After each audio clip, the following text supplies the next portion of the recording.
Good morning everyone. Current affairs का जो mock test आप करने जा रहे हैं for the previous months current affairs, उसमें जो कट ऑफ रखी गई है दैट इज़ 105। कोशिश करिएगा 105 या इससे ज़्यादा स्कोर करने की, और अपने नेगेटिव मार्किंग को कम करने की कोशिश ज़रूर करिएगा, बिकॉज नेट रिज़ल्ट आपका पॉजिटिव स्कोर का और नेगेटिव स्कोर कम करने का एक ही रहता है कि स्कोर आपका कट ऑफ से ऊपर चला जाता है। All the best. Cave syndrome is associated with which of the following area. अभी न्यूज में था केव सिंड्रोम, किस एरिया के साथ ये एसोसिएट करता है, कौन से एरिया से ये एसोसिएट करता है? कोविड-19 से, एड्स से, हेपेटाइटिस या फिर नन ऑफ द अबव? किस वजह से अभी अभी आपने इसको न्यूज में पढ़ा था, बताइए। साइकोलॉजिकल टर्म है जिसे इस्तेमाल किया जाता है। यहां पर रोहित ए आंसर दे रहे हैं, डी भी आ रहा है मेरे पास, एंड शिखा ने ए आंसर किया है, फैज आलम ए कह रहे हैं, अनुराग ने डी लिखा है। ओके, देखिए, the pandemic has resulted in many people, जो इस तरीके का बिहेवियर, अनयूजुअल बिहेवियर जो है वो शो कर रहे हैं, जिसे साइकोलॉजिस्ट जो है उन्होंने केव सिंड्रोम नाम दिया। ठीक है, क्योंकि कोविड-19 टाइम पर, पेंडेमिक के टाइम पर लोग अपने घरों से नहीं निकल रहे थे, आउटडोर जाना पसंद नहीं कर रहे थे और उस सिचुएशन को डेंजरस मान रहे थे। ठीक है, they are saying that they are better off in their homes, वो घरों में रहना ही पसंद करेंगे, घरों में ही वो सेफ महसूस करते हैं। तो यहां पर ये जो केव सिंड्रोम है कोविड-19 से रिलेटेड आपका एसोसिएटेड है, पेंडेमिक को लेकर ये दोबारा से न्यूज में आया है क्योंकि काफी सारे लोग कोविड-19 की वजह से ही घरों में रह रहे हैं और इस सिंड्रोम से ग्रसित हो रहे हैं। ठीक है, तो करेक्ट आंसर क्या हो जाएगा यहां पर? A will be the correct answer. ठीक है, चलिए चलते हैं यहां से आगे बढ़ते हुए नेक्स्ट टॉपिक को डिस्कस करते हैं, जो कि सार को लेकर है। सार is launched by which of the following? पहले तो आपको पता होना चाहिए सार है क्या। जब ये नहीं पता है तो यहां पर बताना कि कौन सा मंत्रालय है थोड़ा सा मुश्किल हो जाता है। 10 सेकंड का टाइम आपके पास है, सोचिए इसके बारे में क्या आंसर होगा, फिर करते हैं डिस्कशन। शिव ने बिल्कुल ठीक लिखा है, not going outside. Earlier also, yes, psychological term में तो इसे पहले भी यूज किया जाता था, अभी भी किया जाता है, और अभी इसे पेंडेमिक के साथ भी जोड़कर देखा जा रहा है, क्योंकि ये जो साइकोलॉजिकल इश्यूज है, हमने ये देखा पेंडेमिक के टाइम पे बहुत सारे साइकोलॉजिकल इश्यूज जिनके बारे में कोई जानता भी नहीं था, क्योंकि सिचुएशन चेंज हुई तो काफी सारे लोग जो थे उससे सफर करना शुरू हो गए, और वो डेली बेसिस पे हमें सुनने को भी मिलते हैं जो साइकोलॉजिकल इश्यूज हैं न्यूज के अंदर। नाउ यहां पर अवनीश ने सेकंड का आंसर बी दिया है, आदर्श ने सी दिया है, शिखा बी कह रहे हैं, एंड आंसर करेक्ट क्या हो जाएगा? Ministry of housing and urban affair. इसकी फुल फॉर्म क्या है सार की? Smart cities and academia towards action and research, action and research program. ठीक है, तो सार जो है इट्स अ प्रोग्राम जो कि MOHUA ने NIUA के साथ मिलकर शुरू किया है। NIUA क्या है? National institute of urban affairs. Basically it is a collaboration जो इन दोनों जो आपकी बॉडीज हैं उनके द्वारा किया गया है। NIUA तो वैसे भी एक थिंक टैंक है। तो जैसे देखिए, आप लोग क्या करते हैं, जब भी आप यूपीएससी की तैयारी आपने शुरू करी तो आपने क्या देखा? आपने देखा यार मुझसे पहले किस किसने इस एग्जाम को क्रैक किया। क्या करते हैं, पुराने जो टॉपर्स होते हैं उनके इंटरव्यूज देखते हैं। कितने लोग देखते हैं बताइए कमेंट सेक्शन के अंदर। जब मैंने अपनी तैयारी शुरू करी थी तब वीडियोस तो होते नहीं थे टॉपर्स के, लेकिन हाँ, प्रतियोगिता दर्पण एक मैगजीन आती थी, उसके अंदर टॉपर्स के इंटरव्यूज मिल जाते थे, और एक रैंकर्स करके एक बेसिकली पीडीएफ एग्जिस्ट करती थी, तब अपने आप में अकेली पीडीएफ थी जिसके अंदर टॉपर्स की स्ट्रेटेजीज के बारे में मेंशन था। तो हम वो पढ़ा करते थे। क्यों? क्योंकि पता चलेगा कि हमसे पहले जिन लोगों ने इस एग्जाम को क्रैक किया उन्होंने कैसे किया, वही चीजें हम भी सीख पाएंगे। तो NIUA का भी यही काम है। NIUA क्या करता है, देखता है कि स्मार्ट सिटीज के अंदर कहां कहां पर बेस्ट प्रैक्टिसेस का इस्तेमाल किया जा रहा है, उसी का ही एक कंपेंडियम जो है तैयार किया जाता है ताकि आने वाली सिटीज जो है वो बेस्ट प्रैक्टिसेस को यूज कर पाए। ठीक है, तो यहां पर अपने आप से इसे एसोसिएट करके देखिएगा। जैसे हम क्या करते हैं, हम टॉपर्स के इंटरव्यूज देखते हैं कि उन्होंने क्या किया क्या नहीं किया, उनके प्लस माइनस, उन्होंने कौन सी स्ट्रैटेजी को अपनाया जो हमारे लिए काम कर सकती है। वही बेस्ट प्रैक्टिसेस जो हम टॉपर्स के अंदर देखते हैं अपनी प्रिपरेशन के लिए, यहां पर NIUA जो है वो कोशिश करती है आने वाली सिटीज को बेस्ट प्रैक्टिसेस दी जा सके ताकि वो पुरानी बेस्ट सिटी से सीख सके। ठीक है, चलिए करेक्ट आंसर क्या हो जाएगा? B will be the correct answer. Let's move to next question. Next question, question number 3 जो है स्मार्ट सिटी मिशन को लेकर पूछ रहा है, बताइए कौन सी स्टेटमेंट स्मार्ट सिटी मिशन को लेकर सही है। ये जो स्मार्ट सिटी मिशन है ये प्रधानमंत्री के द्वारा लॉन्च किया गया है, हो सकता है ये एक सेंट्रली स्पॉन्सर्ड स्कीम है। अब सेंट्रली स्पॉन्सर्ड भी हो सकती है, सेक्टर भी हो सकती है। मिशन का एम है कि हमें क्या करना है, we need to drive economic growth and improve quality of life. तो ग्रोथ और क्वालिटी ऑफ लाइफ दोनों के ऊपर ध्यान दिया गया। What should be the answer?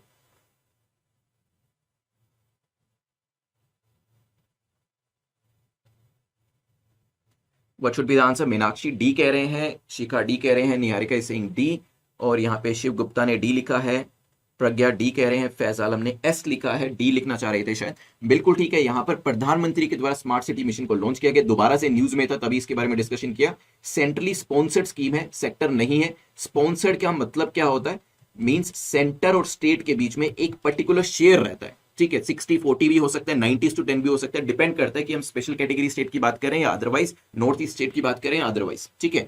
Centrally sponsored scheme है और मेन मकसद यही है कि ऐसी सिटीज को क्रिएट करना जिससे हमारी इकोनॉमिक ग्रोथ तो हो, साथ ही साथ एक बेटर क्वालिटी ऑफ लाइफ भी यहां पर लोगों को प्रोवाइड करी जा सके। तो करेक्ट आंसर क्या हो जाएगा? D will be the correct answer.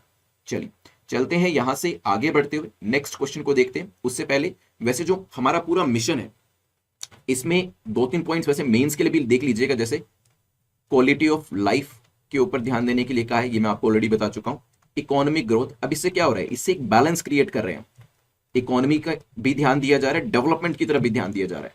Focus जो है वो इंक्लूसिव डेवलपमेंट के लिए भी है। ये कुछ पॉइंट्स जो होते हैं आपको मेंस में हेल्प करेंगे। इसी तरीके से आपको फ्रेजेस और कीवर्ड्स यूज करने, इंक्लूसिव डेवलपमेंट की बात कर रहे हैं, ठीक है। चलिए चलते हैं यहां से आगे बढ़ते हुए क्वेश्चन नंबर 4 को देखते हैं। 3 स्टेटमेंट्स देखकर पूछा कि बताइए कौन सी स्टेटमेंट आपकी सही है।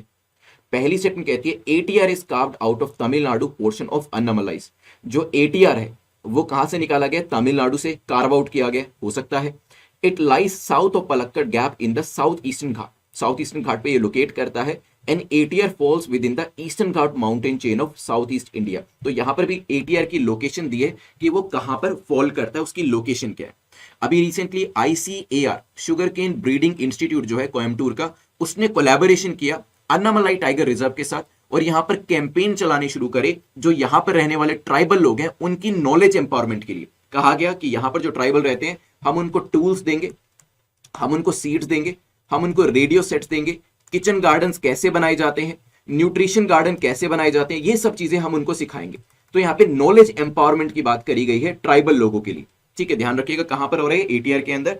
प्रतीक्षा यादव ने ए आंसर किया है, मिस्टिक सचिन ए कह रहे हैं, किरण प्रसाद ने ए लिखा है, जगदीश बगुल ने भी ए आंसर किया है, फैज आलम भी ए कह रहे हैं, विच is the correct answer also. ATR कहां से निकला है? तमिलनाडु पोर्शन अन्नामलाई हिल से कार्व आउट किया गया है, लेकिन it is in the western Ghat, eastern के अंदर नहीं है, ध्यान रखिएगा, वेस्टर्न के अंदर है। करेक्ट आंसर क्या हो जाएगा? A will be the correct answer. चलिए लोकेशन भी देख लीजिए। क्वेश्चन नंबर 5 को देखते हैं। Question number 5 is asking for 3 statements देने के बाद पूछा है what should be the correct answer. Basically they are asking for the correct statement. CSTO क्या है? एक इंटरगवर्नमेंटल मिलिट्री अलायंस है, हो सकता है। बेसिकली CSTO न्यूज में थी, that's why discussing about it. Serbia का ऑब्जर्वर स्टेटस है CSTO के अंदर, ये भी हो सकता है। It has been described by political scientist as the Eurasian counterpart of NATO. NATO का ये यूरेशियन काउंटर पार्ट है। 10 सेकेंड का टाइम आपके पास है, सोचिए CSTO आपने कहां पर सुना है? क्या ये नेटो का काउंटर पार्ट है कि नहीं है? क्या सर्बिया का ऑब्जर्वर स्टेटस है कि नहीं है? अनुराग डी कह रहे हैं, रजनीश डी कह रहे हैं। ऊपर जो भी आंसर्स आ रहे हैं उसको देखकर आंसर मत करिएगा। मैं समझ सकता हूं कि जैसे ही आपसे ऊपर 5 लोगों ने डी लिख दिया और आपको लग रहा था कि आंसर ए होना चाहिए, हिम्मत नहीं होती है क्योंकि यहां पे कॉन्फिडेंस खत्म हो जाता है पूरा कि 5 लोग गलत थोड़ा ना हो सकते हैं, ठीक है। बट नॉट नेसेसरी, यहां पर इंडिपेंडेंटली आपको आंसर करना है क्योंकि एग्जाम के अंदर इस तरीके के आंसर्स आपके ऊपर नहीं आ रहे होंगे। देखिए हो सकता है ये 5 लोग ठीक हो, इट रियली डजंट मैटर, लेकिन कम से कम आप यहां पर गलती करिए ताकि उस गलती को ठीक कर पाए। अगर इन्हीं को देख के आपने भी डी लिख दिया फिर आगे भी डी लिख दिया, हो सकता है ये सारे आंसर ठीक हो बट आप सीख तो नहीं पाए ना। तो मेन मकसद जो है इन एमसीक्यूज का यही है, गलती करिए, सीखिए उनसे, ऊपर वाले आंसर देखकर आंसर मत करिएगा, ठीक है। यहां पर फिलहाल जिन लोगों ने ए आंसर किया है, okay, A B C D अलग अलग आ रहे हैं, D is the correct answer. CSTO क्या है? CSTO deploys to Kazakhstan. अभी क्या हुआ? कजाकिस्तान के अंदर प्रॉब्लम चल रही है, ठीक है, सिविल वॉर लाइक सिचुएशन है। तो यहाँ के जो प्रेसिडेंट थे कजाकिस्तान के, उन्होंने CSTO से दरख्वास्त करी कि देखो हम CSTO के मेंबर हैं, हमारे रही है और टेररिस्ट थ्रेट हमें यहां पर हमारे ऊपर बना हुआ है, तो आप अपनी पीस कीपिंग फोर्सेस को यहां पर भेजो, ठीक है। CSTO जो थी वो नेटो के संदर्भ में बनाई गई थी। जस्ट लाइक नेटो जो है वो किसको सपोर्ट करता है? आपकी यूरोपियन कंट्रीज हैं, अमेरिकन कंट्रीज उसके अंदर है। यहां पर CSTO जो है इसके अंदर Russia, Armenia, Belarus, Kazakhstan, Kyrgyzstan, Tajikistan, ये 6 राज्य आते हैं जिन्होंने बिल्कुल नेटो की लाइंस पे CSTO को बनाया था कि ये जो है एक मिलिट्री अलायंस है। अगर कोई कजाकिस्तान के ऊपर अटैक करता है तो ये 6 के 6 मेंबर्स जो है बेसिकली कजाकिस्तान के अलावा जो 5 मेंबर्स हैं वो कजाकिस्तान को सपोर्ट करने आएंगे। और इसके अंदर 2 कंट्रीज ऐसी हैं जो कि ऑब्जर्वर हैं, जैसे कि अफगानिस्तान और सर्बिया, इनको ऑब्जर्वर स्टेटस दिया हुआ है, तो ये स्टेटमेंट भी ठीक हो जाती है। क्या नेटो का काउंटर पार्ट है? बिल्कुल ठीक है। इंटरगवर्नमेंटल मिलिट्री पॉलिटिकल अलायंस है, ये भी करेक्ट हो जाता है। करेक्ट आंसर क्या हो जाएगा यहां पर? D will be the correct answer. ठीक है, चलिए गलती करिए, कोई दिक्कत नहीं है। यहां पर वैसे सीएसटीओ जो है ये working, okay now it is working, इसका एक मेजर पॉलिटिकल पर्पस बताइए। वैसे तो प्रीलिम्स के हिसाब से इंपॉर्टेंट क्वेश्चन बनता है, बताइए what is the major political purpose? The major political purpose is security assurance. ठीक है, मेन काम क्या है? सिक्योरिटी एश्योरेंस देना है इन 6 कंट्रीज को। वैसे ये भी देखा गया है, रशिया जो है, ये जितनी भी 5 कंट्रीज है रशिया के अलावा, उनको यहां पर वेपन्स भी सप्लाई करता है, और वो भी चीप कीमतों पर। ठीक है, डिस्काउंटेड प्राइस के ऊपर रशिया इन 5 राज्यों को क्या करता है, इन 5 कंट्रीज को रादर जो वेपनरी है अपनी वो भी प्रोवाइड करता है, वो भी डिस्काउंट के ऊपर। यूपीएससी एग्जाम इन 200 डेज की सीरीज को आप सब्सक्राइब कर सकते हैं exam.netmock.com के ऊपर, ये सीरीज अवेलेबल है, इसको आप एनरोल कर सकते हैं if you want to enroll for the crash course 2022 या 23 जब के लिए भी आप एग्जाम देना चाहते हैं तो क्रैश कोर्स के अंदर जा सकते हैं। इसमें लाइव और आपकी रिकॉर्डेड सेशन रहते हैं, और अगर आपको एनसीईआरटी भी कवर करनी है और पूरी बेसिक बुक्स जो होती है वो भी कवर करनी है तो यहाँ पर मिशन यूपीएससी 2022 के अंदर जा सकते हैं, अवेलेबल ऑन exam.netmock.com। चलते हैं नेक्स्ट क्वेश्चन के ऊपर। क्वेश्चन नंबर 6 जो है सीएसटीओ के बारे में। देखिए अभी हमने इसी के बारे में पढ़ा, सीएसटीओ का हेडक्वार्टर कहां पर लोकेट करते हैं? Russia, US, UK, Kazakhstan. Now 10 second का टाइम आपके पास है, कॉमन सेंस को यूज करेंगे तो सोचना ही नहीं पड़ेगा, बताइए, क्योंकि जस्ट नाउ हमने इस क्वेश्चन को डिस्कस किया, वैसे पूछ लिया जाता तो थोड़ा सा मुश्किल था। सीएसटीओ की फुल फॉर्म है collective security treaty organisation. Collective security treaty organisation, जिसमें 6 मेंबर्स हैं, और ये 2002 में लेकर आई गई थी। Origin can be traced back to 1992, क्योंकि कलेक्टिव सिक्योरिटी ट्रीटी जो थी, जिसे हम ताशकंद ट्रीटी भी कहते हैं, ठीक है, ध्यान रखिएगा, ये चीजें भी इंपॉर्टेंट है, पूछी जा सकती है। क्या नाम है? ताशकंद ट्रीटी, ये 1992 में आई थी। हेडक्वार्टर कहां पर लोकेट करते हैं? रशिया की जो कैपिटल है मॉस्को, वहां पर लोकेट करते हैं। तो यहां पर आफ्ताब आलम दिव्या सिंह का आंसर करेक्ट हो जाता है, रशिया के अंदर है, क्योंकि मेजर कंट्रीज अगर आप देखेंगे 6 कंट्री में सबसे बड़ी कंट्री जो डिस्काउंटेड प्राइस पे अपने वेपन्स दे रहा है वो इसके अंदर कौन है? रशिया ही है। चलिए चलते हैं यहां से आगे बढ़ते हुए। इंटरगवर्नमेंटल मिलिट्री अलायंस है, ध्यान रखिएगा, और कौन कौन से मेंबर्स है वो भी मैंने आपको बता दिया था। यहां पर जो ऑर्गेनाइजेशन है इसके अंदर रोटेटिंग प्रेसिडेंसी, रोटेटिंग प्रेसिडेंसी का प्रिंसिपल यूज होता है, मतलब हर साल इसके अंदर कौन हेड होगा, कौन प्रेसिडेंट होगा, तो वो कंट्री बाय कंट्री चेंज होता रहता है। वीर गाथा प्रोजेक्ट को लेकर पूछ रहे हैं, वीर गाथा प्रोजेक्ट जो है इसको लेकर बताएं करेक्ट स्टेटमेंट आपकी कौन सी है। इसमें बेसिकली पूछा गया कि कौन सा मंत्रालय वीर गाथा प्रोजेक्ट के अंदर शामिल है? Ministry of defence, ministry of education, ministry of home. 10 second का टाइम आपके पास है, सोचिए कौन सा मंत्रालय इसके अंदर शामिल है, कौन सा मंत्रालय शामिल है, कौन सा नहीं है।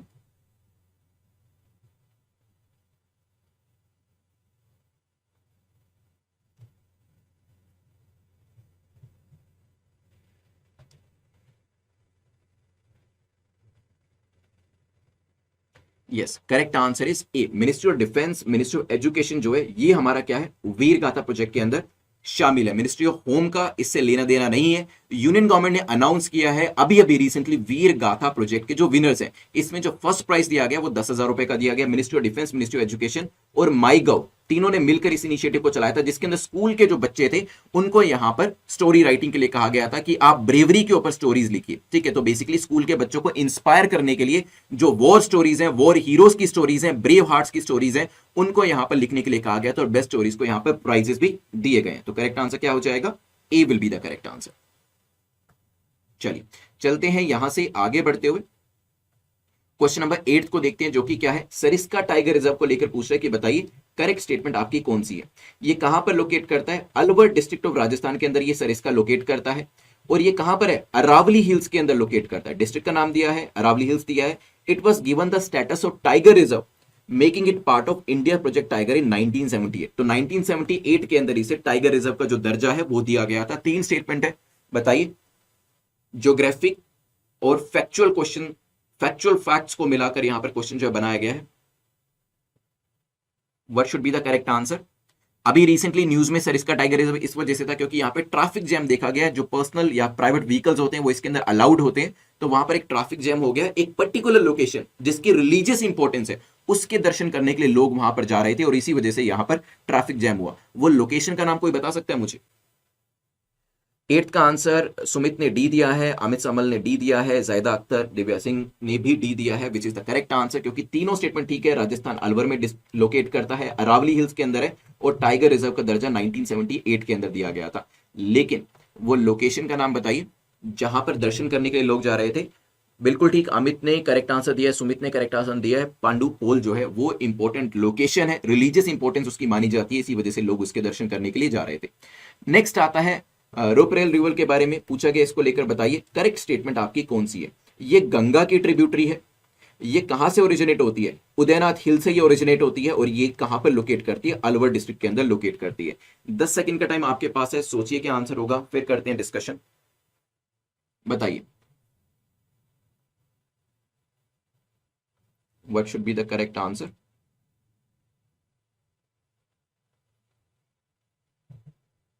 आंसर में मेरे पास सी आ रहा है, किरण ने सी दिया है, शिखा बी दे रहे हैं, शिव प्रकाश सी दे रहे हैं, मून चाइल्ड ने बी लिखा है। देखिए वैसे भी अगर हम माने कि ये अलवर डिस्ट्रिक्ट से निकलते हैं तो लोकेशन कहीं ना कहीं इसकी ये होगी। अलवर आपका राजस्थान हरियाणा के पास में है, यूपी के पास में, तो यहां से अगर इसकी लोकेशन है, ये यहां से निकलती है, अगर ऊपर के डायरेक्शन में जाएगी भी सही, तो आप जानते हैं कि कैसे रिवर्स आती है, गंगा आती है, उसके नीचे यमुना उसके पैरेलली आती है, तो गंगा में जाने से पहले तो यमुना में मिल जाएगी। ठीक है, तो यहां पे आपको कॉन्ट्राडिक्शन जो है वो समझ में आएगा कि या तो ये तीसरी स्टेटमेंट गलत है, ये अलवर से नहीं निकलती होगी, ठीक है, निकलती होगी तो नीचे वाली डायरेक्शन जाती होगी, या फिर अगर ऊपर वाली डायरेक्शन में आती भी है तो गंगा में तो डेफिनेटली नहीं मिल सकती, क्योंकि गंगा से पहले तो पैरेलली उसके यमुना चल रही है। ठीक है, यहां पे पहली जो स्टेटमेंट है वो इनकरेक्ट है और यही सबसे इंपॉर्टेंट पॉइंट था। जैसे ही आप इसको एलिमिनेट करते आप सीधा अपने आंसर पे पहुंच जाते, क्योंकि 1 इसमें भी है, 1 इसमें भी है, 1 इसमें भी है और तीनों ही गलत है। सो करेक्ट आंसर क्या हो जाता है आपका? सी। चलिए चलते हैं यहां से आगे बढ़ते हुए, लास्ट क्वेश्चन जो हमारा है वो है कोल पावर को लेकर पूछा गया। कोल पावर को लेकर बताइए कौन सी स्टेटमेंट आपकी करेक्ट है, कौन सा कथन आपका सही है। Ministry of environment forest climate change ने अभी क्या किया है, coal based thermal power plants की डेडलाइंस को चेंज किया है। हो सकता है पोल्यूटर पे प्रिंसिपल जो होता है, पोल्यूटर पे प्रिंसिपल जो है उसको वेरियस इंडस्ट्रीज मिसयूज कर रही है। 10 सेकंड का टाइम है, सोचिए फिर करते हैं डिस्कशन इसको लेकर। What should be the correct answer? Major defaulters जो है पॉल्यूटर पेस प्रिंसिपल का यस मिसयूज हो रहा है और मेजर डिफॉल्टर्स जो है वो अलग अलग राज्यों से आते हैं, तमिलनाडु, मध्य प्रदेश, महाराष्ट्र, छत्तीसगढ़, आंध्र प्रदेश, यहां से सबसे ज्यादा डिफॉल्टर्स जो है वो निकले हैं जो कि पॉल्यूटर पेस प्रिंसिपल का मिसयूज कर रहे हैं। बेसिकली वो जो भी एमिशन को लेकर टारगेट्स रखे गए उससे कंप्लाई ना करने की बजाय जो पैसा पे करना होता है एमिशन फैलाने का वो पे करके आगे बढ़ जाते हैं। और यहां पर दोनों ही स्टेटमेंट हमारी ठीक दी गई है। पहले भी जो मंत्रालय है जो यहां पर डेडलाइंस दी गई है और दोबारा से भी इसको यहां पर चेंज किया जा रहा है, तो करेक्ट आंसर क्या हो जाएगा? C will be the correct answer. चलिए, विद विच कंट्री इंडिया ने 2 versus 2 agri market access agreement जो है वो अभी साइन किया है। यहां पर 10 सेकंड का टाइम है। क्या वो कंट्री यूके है, फ्रांस है, यूएई है या फिर नन ऑफ द अबव? इस कंट्री के साथ हमने एक करार किया, हमने ये कहा कि हमारे यहाँ के जो पोमेग्रेनेट्स, अनार जो है और मैंगोज जो है, आम जो है, वो हम आपको सप्लाई करेंगे। आप अपनी एग्रीकल्चर मार्केट का एक्सेस हमें दीजिए और आपके यहां पर जो अल्फा अल्फा है और चेरीज है वो आप हमें सप्लाई करिएगा। तो हम अपना मार्केट का एक्सेस आपको दे रहे हैं, आप हमें अपनी मार्केट का एक्सेस दीजिए। इससे क्या होगा, फार्मर्स की इनकम जो डबल करने का टारगेट 2022 तक का रखा गया है, इसे हम अचीव कर पाएंगे। और यहां पे करेक्ट आंसर क्या हो जाएगा? किरण प्रसाद ने डी लिखा है, which is US, correct answer है। और यहां पे रजनीश ने भी करेक्ट आंसर किया है, डी हमारा यहां पर करेक्ट आंसर हो जाता है, नन ऑफ द अबव। ठीक है, चलिए चलते हैं यहां से। न्यूज भी आपको पता चल गई कि हम क्या एक्सपोर्ट कर रहे हैं और उनसे क्या यहां पर हम वापस ले रहे हैं। नेक्स्ट, प्रशासकीय किस मंत्रालय के साथ एसोसिएटेड है? अभी ये रिसेंटली न्यूज में थी, तभी बताऊंगा कि क्या क्या चीजें इनके द्वारा करी जा रही है। 10 सेकंड का टाइम आपके पास है। प्रशासकीय एजुकेशन मंत्रालय से, टूरिज्म, फाइनेंस या फिर एग्रीकल्चर, किससे जुड़ी हुई है? जल्दी से बताएं। रोहित ने बी लिखा है, अनुराग ने बी लिखा है, शिखा बी कह रहे हैं, रुचिता बी कह रहे हैं, विच is the correct answer also. The project for development of Govardhan Mathura, Mathura को डेवलप करने के लिए टूरिज्म पॉइंट ऑफ व्यू से ये जो प्रशासकीय है इसको अभी इनॉग्रेट किया गया है। कहां पर? यूपी के अंदर, ठीक है। स्कीम जो मिनिस्ट्री ऑफ टूरिज्म की पुरानी है, जनवरी 2019 के अंदर इसे लेकर आया गया था, अप्रूव किया गया था, और अब काफी सारे ऐसे प्लेसेस, हेरिटेज प्लेसेस जो हैं, उनको यहां पर टूरिज्म के पॉइंट ऑफ व्यू से डेवलप करने की बात करी जा रही है। टूरिज्म के पॉइंट ऑफ व्यू का मतलब क्या है कि यहां पर जो भारत के टूरिस्ट हैं और इवन जो टूरिस्ट बाहर से आते हैं, उनको अच्छी टॉयलेट की फैसिलिटी मिले, लाइटिंग अच्छी होनी चाहिए, होटल अच्छी होनी चाहिए, इंफ्रास्ट्रक्चर अच्छा होना चाहिए, ठीक है, ट्रांसपोर्टेशन अच्छा होना चाहिए, ये सभी चीजें उनको प्रोवाइड करने की बात करी जा रही है। प्रसाद की फुल फॉर्म क्या है? Pilgrimage rejuvenation and spiritual heritage augmentation drive. Central sector scheme है। सेंट्रल सेक्टर स्कीम का क्या मतलब होता है कि इसके अंदर जो पैसा दिया जाएगा पूरा का पूरा 100% वो केंद्र सरकार देगी। सेंट्रल गवर्नमेंट जो है it will be contributing 100% of the money, ठीक है। सो स्टेट गवर्नमेंट को पैसा नहीं देना है, क्योंकि स्टेट स्पॉन्स या सेंट्रल स्पॉन्सर्ड स्कीम्स जो होती है वहां पर सेंटर और स्टेट का शेयर रहता है, ठीक है। चलिए चलते हैं यहां से आगे बढ़ते हुए। थर्ड क्वेश्चन जो है वो पूछ रहा है स्वदेश दर्शन स्कीम को लेकर बताइए कौन सी स्टेटमेंट आपकी करेक्ट है। पहली स्टेटमेंट कहती है स्वदेश दर्शन स्कीम जो है ये एक सेंट्रल सेक्टर स्कीम है, हो सकती है। मिनिस्ट्री ऑफ टूरिज्म जो है वो सेंट्रल फाइनेंशियल असिस्टेंस जिसे सीएफए कहा जाता है, ये प्रोवाइड करती है राज्यों को, ये भी हो सकता है। स्कीम जो है उसको स्वच्छ भारत अभियान के साथ भी जोड़ा जाता है। 10 सेकंड का टाइम आपके पास है, सोचिए क्या आंसर होगा, फिर करते हैं डिस्कशन। जायदा ने जॉइंट लिखा है यहां पर, ओके। निहारिका ने लिखा है सेंट्रली स्पॉन्सर्ड है, सेंट्रल सेक्टर लिखा है, ओके ठीक है। रुचिता ने यहाँ पे थर्ड का आंसर डी किया है, शाही मलिक ने सी लिखा है, देन शाकिर चौधरी डी कह रहे हैं, सुमित डी कह रहे हैं, और शिखा ने भी डी आंसर किया है, which is the correct answer also. तो यहां पर स्वदेश दर्शन स्कीम जो है वो आपकी सेंट्रल सेक्टर स्कीम है, जिसके अंदर हमने प्रसाद स्कीम के बारे में पढ़ा। इसके अंदर जो पूरा का पूरा कंट्रीब्यूशन है वो केंद्र सरकार राज्य सरकार को हेल्प करती है इसके अंदर। तो पहली दो स्टेटमेंट आपकी ठीक हो जाती है। और इसके अंदर जो अपने आप में जब हम स्वदेश दर्शन की बात करते हैं, अपने यहां पर जो इंपॉर्टेंट लोकेशन है इंडिया के अंदर, जो इंपॉर्टेंट सिटीज है वहां की बात करते हैं, उनको हम आगे तो तभी लेकर जा पाएंगे ना जब वहां पर साफ सफाई है। तो इस पर्टिकुलर स्कीम को स्वच्छ भारत के साथ भी जोड़कर देखा जाता है, क्योंकि जब भी भारत के अंदर बाहर से लोग आते हैं उनकी सबसे बड़ी कंप्लेंट किस चीज को लेकर होती है? स्वच्छता को लेकर, सफाई को लेकर। तभी इस चीज को स्वच्छ भारत के साथ इस स्कीम को जोड़ा गया, स्वच्छ भारत के साथ जोड़ा गया। इवन स्किल इंडिया के साथ भी इसको जोड़ के देखा जा रहा है, मेक इन इंडिया के साथ भी इस स्कीम को जोड़कर देखा जा रहा है। स्किल इंडिया का क्या मतलब है? स्किल इंडिया का मतलब है कि यहां पर हम अपने यहां पर लोगों को गाइड या फिर दूसरे ऐसे प्रोफेशन के अंदर लेकर आएंगे, ताकि जो बाहर से टूरिस्ट आते हैं उनको सपोर्ट मिल सके, उनको हेल्प करी जा सके, और यहां पर भी एम्प्लॉयमेंट जनरेट करी जा सके, ठीक है। ये चीज ध्यान रखिएगा। Now let's move to next question, which is question number 4, जो कि AIIB को लेकर पूछ रहा है। बताइए कौन सी स्टेटमेंट आपकी करेक्ट है। AIIB न्यूज में था तभी ये क्वेश्चन बनाया है। उर्जित पटेल जो है उन्हें वाइस प्रेसिडेंट ऑफ AIIB के तौर पे अपॉइंट किया गया है। ये जो बैंक है इसका हेडक्वार्टर बीजिंग के अंदर में है, और जापान जो है वो भी इसका एक मेंबर है। 10 सेकंड का टाइम आपको देता हूं, सोचिए इसके बारे में क्या आंसर हो सकता है। क्या जापान इसका मेंबर है या नहीं है? क्या यहां पे उर्जित पटेल जी को यह पद दिया गया है? बताइए।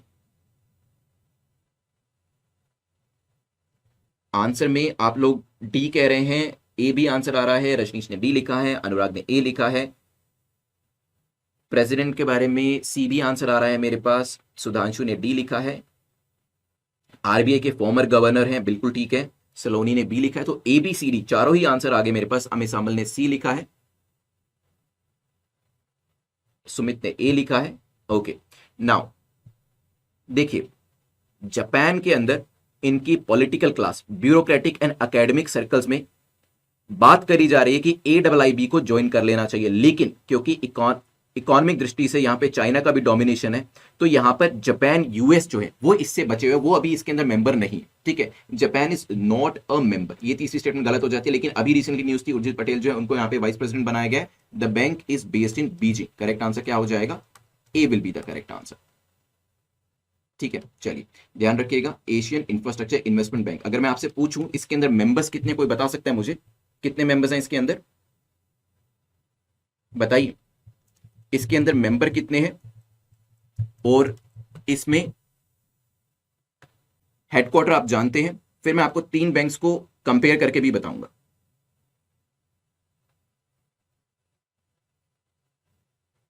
लोन जो है इंडिया को सबसे ज्यादा दिया जाता है। The bank currently has 104 members, 104 members इसके अंदर है, जिसमें 17 प्रोस्पेक्टिव मेंबर है जो काफी जल्दी इसको ज्वाइन कर सकते हैं। 1/3 के आसपास टोटल लोन डिस्पर्सल जो किया जाता है वो इंडिया को किया जाता है। तो काफी बड़ा एक शेयर लोन डिस्पर्सल के अंदर वो भारत को मिलता है, तो भारत के लिए तो ये वैसे भी काफी इंपॉर्टेंट हो जाता है। ठीक है, चलिए इससे मिलता जुलता क्वेश्चन है वो देखते हैं। 3 अलग अलग बैंक्स हैं, AIIB, ADB, वर्ल्ड बैंक, इनकी हेडक्वार्टर कहां कहां पर है, क्योंकि बैंक न्यूज में है और हमारे फॉर्मर RBI गवर्नर को इतनी इंपॉर्टेंट पोजीशन जो है वो दी गई है। February 1 से वो ज्वाइन करेंगे, वाइस प्रेसिडेंट जो है, इस चीज के लिए डिसीजन तो हो चुका है, AIIB को ज्वाइन करेंगे February 1 से। तो बैंक्स, उनकी लोकेशन, उनकी वर्किंग काफी इंपॉर्टेंट हो जाती है। यहां पर करेक्ट आंसर क्या होगा? सोनू ने लिखा है डी, राजेंद्र कह रहे हैं फिफ्थ का ए होगा, रुचिता डी कह रहे हैं, यापू डी कह रहे हैं, पूनम सेन ने डी लिखा है। ओके, बाकी लोग बताइए। सुमित ने भी डी लिखा है, गोविंदर ए कह रहे हैं। अच्छा, ए और डी के बीच में जंग चल रही है, मींस काफी सारे लोग इसको लेकर श्योर नहीं है, तो मैं डी वाले को कहूंगा कि एक बार सोचिए इसके बारे में। काफी सारे लोग ए आंसर कर रहे हैं, तो डेफिनेटली वो ये कह रहे हैं कि बीजिंग, AIIB करेक्ट है। ADB मनीला, ये तो मैंने याद करने का तरीका बताया, बैंक है और बैंक को हम क्या कहते हैं? मनी लेकर आ, मनी ला। ठीक है, तो ये भी करेक्ट हो जाता है। वर्ल्ड बैंक कहां पर है? वॉशिंगटन DC, बिल्कुल ठीक, गोविंदर ने करेक्ट आंसर किया है। तो यहां पर आंसर करेक्ट क्या हो जाएगा आपका? A will be the correct answer. ठीक है, मैंने यहां पर मेंबर्स कितने हैं, एम क्या है वो भी आपको बता दिया है, और यहां पर हेडक्वार्टर कहां कहां पर लोकेट करते हैं वो भी मैंने आपको यहां पर बता दिया है। Crack UPSC exam in 200 days की सीरीज को आप ज्वाइन कर सकते हैं exam.netmoc.com के ऊपर। इसमें बेसिकली डे वाइज आपको तैयारी करने का मौका मिलता है, जो भी लाइव क्लासेस होती हैं और जो भी रिकॉर्डेड सेशंस है वो आपको इसके अंदर मिल जाते हैं, अलग अलग स्टैटिक और करंट सब्जेक्ट्स को लेकर। ठीक है, सो वन स्टॉप सॉल्यूशन जिसमें आपको स्टैटिक और करंट की सारी चीजें जो है वो मिल जाती है। डेली बेसिस पे प्रीलिम्स की भी तैयारी कर सकते हैं आप, MCQs को प्रैक्टिस कर सकते हैं, वीकली बेसिस पे मॉक टेस्ट भी यहां पर होता है, आंसर राइटिंग की भी तैयारी यहां पर आप कर सकते हैं। तो exam.netmoc.com के ऊपर इसे आप चेकआउट कर लीजिएगा। चलते हैं नेक्स्ट क्वेश्चन के ऊपर, विच इज क्वेश्चन नंबर 6, जो कि सी ड्रैगन 2022 को लेकर पूछ रहे हैं कि बताएं इन तीनों में से कौन सी कंट्री ये जो एक्सरसाइज है सी ड्रैगन 2022 जो न्यूज में थी इसके अंदर पार्टिसिपेशन करेंगे। यहां पर आपका आंसर पहले ही आ गया।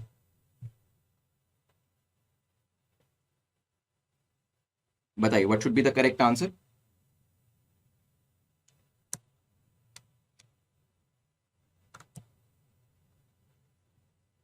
कितने लोगों ने देख लिया नीचे?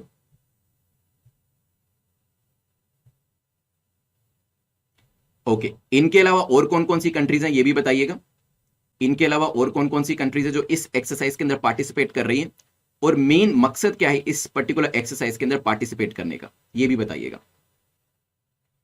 जो ये पर्टिकुलर एक्सरसाइज है सी ड्रैगन, ध्यान से नाम पढ़िए, सी ड्रैगन नाम है इनका। सी ड्रैगन मींस यहां पे ड्रैगन को काउंटर करने की बात करी जा रही है। किसको काउंटर करने की बात करी जा रही है? ड्रैगन को काउंटर करने की बात करी जा रही है। मींस चाइना जो है उसके अगेंस्ट में ये पर्टिकुलर एक्सरसाइज करी जा रही है, जिसमें कनाडा, US, इंडिया रहने वाला है। एंड डेफिनेटली यहां पर इसके अलावा साउथ कोरिया भी पार्टिसिपेट करेगा, ऑस्ट्रेलिया भी पार्टिसिपेट करेगा, मतलब कोड का पूरा जमावड़ा आपको यहां पे दिखाई देगा। जापान भी इसके अंदर पार्टिसिपेशन अपना देने वाला है। ठीक है, नाउ यहां पर ये कंट्रीज हो गई। मैंने जैसे आपको इवनिंग में भी बताया था, इससे क्या पता चलता है आपको, जो कोरिया है वो इसमें है, कनाडा भी इसमें पार्टिसिपेट कर रहा है, US नेवी भी पार्टिसिपेट कर रही है, और क्वाड नेशंस तो है ही। तो चांसेस आर वेरी लाइकली कि आगे चलकर ये कंट्रीज जो है सबसे आगे रहेंगी क्वाड को ज्वाइन करने के लिए। ध्यान रखिएगा इस चीज को। ठीक है, चलिए let's move to next question, which is question number 7। IC15 को लेकर क्वेश्चन पूछा गया, बताइए कौन सी स्टेटमेंट IC15 को लेकर सही है। ये पहली क्रिप्टो करेंसी इंडेक्स जो है वो पूरी दुनिया के अंदर आया है। इसे क्रिप्टो वायर के द्वारा लॉन्च किया गया है, and it will monitor the performance of 15 most rated crypto currency. जो 15 मोस्ट रेटेड क्रिप्टो करेंसीज है उनको ही मिलाकर ये इंडेक्स जो है वो बनाया जाएगा। 10 सेकंड का टाइम मैं शुरू कर देता हूं आपका, सोचिए क्या आंसर होगा। रजनीश ने 7 का सी दिया है, भावना 7 का आंसर सी दे रहे हैं।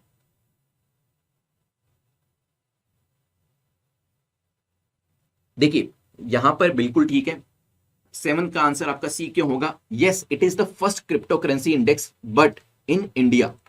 मैंने क्या लिखा है? वर्ल्ड के अंदर। वर्ल्ड के अंदर ये पहला नहीं है, क्योंकि दुनिया के अंदर पहले इससे पहले भी S&P जो है वो अपना क्रिप्टो करेंसी इंडेक्स ला चुका है। ऐसे अलग अलग इंडेक्सेस पूरी दुनिया के अंदर आ चुके हैं, लेकिन हाँ भारत के अंदर पहला था। अगर यहां पर वर्ल्ड की जगह इंडिया होता तो ये स्टेटमेंट ठीक हो जाती, बट हाँ इसे कौन लेकर आया? क्रिप्टो वायर लेकर आया। और 15 जो मोस्ट इंपॉर्टेंट आपकी करेंसी है, जिसमें बिटकॉइन आता है, इथीरियम आता है, बाइनेंस का कॉइन आता है, रिपल आता है, शिबा इनू आता है, उसके बेसिस पे क्या किया जाएगा? यहां पर इस इंडेक्स को कैलकुलेट किया जाएगा। तो करेक्ट आंसर क्या हो जाता है? C will be the correct answer. चलिए चलते हैं यहां से आगे बढ़ते हुए क्वेश्चन नंबर 8 को देखते हैं, जो कि यहां पर ओरांग नेशनल पार्क को लेकर पूछ रहा है कि बताइए कौन सी स्टेटमेंट आपकी करेक्ट है। It is located on the southern bank of Brahmaputra river, Brahmaputra river के सदर्न बैंक पे लोकेट करता है। यहाँ का फ्लोरा फोना काफी रिच है और राइनोसरस जो है वो भी आपको यहां मिल जाएंगे। It is also known as mini Brahmaputra national park, इसे मिनी ब्रह्मपुत्र नेशनल पार्क भी कहा जाता है। 10 सेकंड का टाइम है, सोचिए क्या आंसर होगा। लेट्स सी, शिव प्रकाश ने सेंसेक्स निफ्टी से कंपेयर किया है पीछे इंडेक्स को, बिल्कुल ठीक है शिव। अनुराग सी कह रहे हैं, रजनीश बी कह रहे हैं, शिखा सी कह रहे हैं, बी सी डी सारे आंसर्स आ गए। ए नहीं आया, बस ए भी दे दीजिए।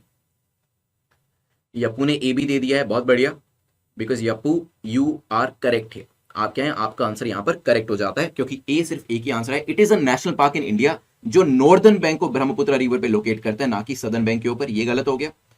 थर्ड स्टेटमेंट क्यों गलत हो जाएगी, क्योंकि इसे मिनी काजीरंगा कहा जाता है, ना कि मिनी ब्रह्मपुत्र, मिनी काजीरंगा। लेकिन सेकंड स्टेटमेंट हमारी ठीक है, वन हॉट आपको राइनो भी मिल जाएगा, फ्लोरा फोना भी मिल जाएगी, तो correct answer will be A only. ठीक है, तो यापू ने यहां पे करेक्ट आंसर किया है, ए इज द करेक्ट आंसर। वैसे मुझे शिव प्रकाश का भी आंसर करेक्ट दिखाई दे रहा है, रजनीश मेहता का भी आंसर करेक्ट दिख रहा है, रोहित रंजन भी करेक्ट है। चलिए चलते हैं यहां से आगे बढ़ते हुए क्वेश्चन नंबर 9 को देख लेते हैं। क्वेश्चन नंबर 9 जो है चैंग्स 5 लूनर प्रोब को लेकर है, पूछा गया इसको लेकर बताएं कौन सी स्टेटमेंट आपकी करेक्ट है। ये 5वां लूनर एक्सप्लोरेशन मिशन है, किसका है, चाइना का हो सकता है। Spacecraft is named after Chinese moon goddess Chang, तो नाम किसके ऊपर रखा गया वो भी यहां पर बताया गया। Mission made China the second country जो कि मून से सैंपल वापस लेकर आया है, बताएं। 10 सेकंड का टाइम है। क्या ये चाइनीज मिशन है, क्या नाम चाइनीज गॉडेस के ऊपर रखा गया है, और क्या यहां पर सेकंड कंट्री चाइना बन गया। देखिए बार बार चाइना चाइना हो रहा है, कहीं ना कहीं समझ में आता है कि चाइनीज मिशन ही होगा। तो पहली स्टेटमेंट तो आप कॉमन सेंस के बेसिस पे कुछ हद तक मार्क कर सकते थे, तो पहली स्टेटमेंट तो आपकी करेक्ट हो जाती। अब यहां पर let me check the answer first. Bhavna B कह रहे हैं, रजनीश बी कह रहे हैं, देन शिखा ने बी लिखा है, सायदा ने बी लिखा है, राजेंद्र भी बी कह रहे हैं, रोहित में भी बी लिखा है, बिल्कुल करेक्ट है। तो यहाँ पे सेकंड स्टेटमेंट भी ठीक हो जाती है, चाइनीज गॉडेस के ऊपर नाम रखा गया। लेकिन चाइना अपने आप में दूसरी नहीं तीसरी कंट्री, क्योंकि पहले भी मून से सैंपल्स यूएस एंड यूएसएसआर ला चुके हैं, तो चाइना तीसरी कंट्री बना है, दूसरी नहीं, ध्यान रखिएगा। करेक्ट आंसर क्या हो जाएगा, B will be the correct answer. चलते हैं इसी से मिलता जुलता एक क्वेश्चन देखते हैं। मैं आपको वेरियस लूनर मिशन, लूनर क्या होते हैं, मून, ये मिशंस दिखाने वाला हूं और सामने लिखा है कंट्री का नाम। आपको बताना है कि यहां पर कौन सा करेक्ट है। आर्टेमिस मिशन क्या यूएसए का है, नेक्स्ट है पाथ फाइंडर, क्या ये कोरिया का मिशन है, नेक्स्ट लूना मिशन, क्या ये रशिया का मिशन है,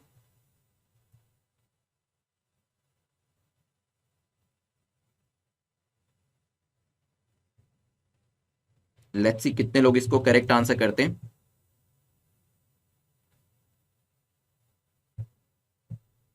सी आंसर आ रहा है, डी आंसर आ रहा है, ए आंसर आ रहा है।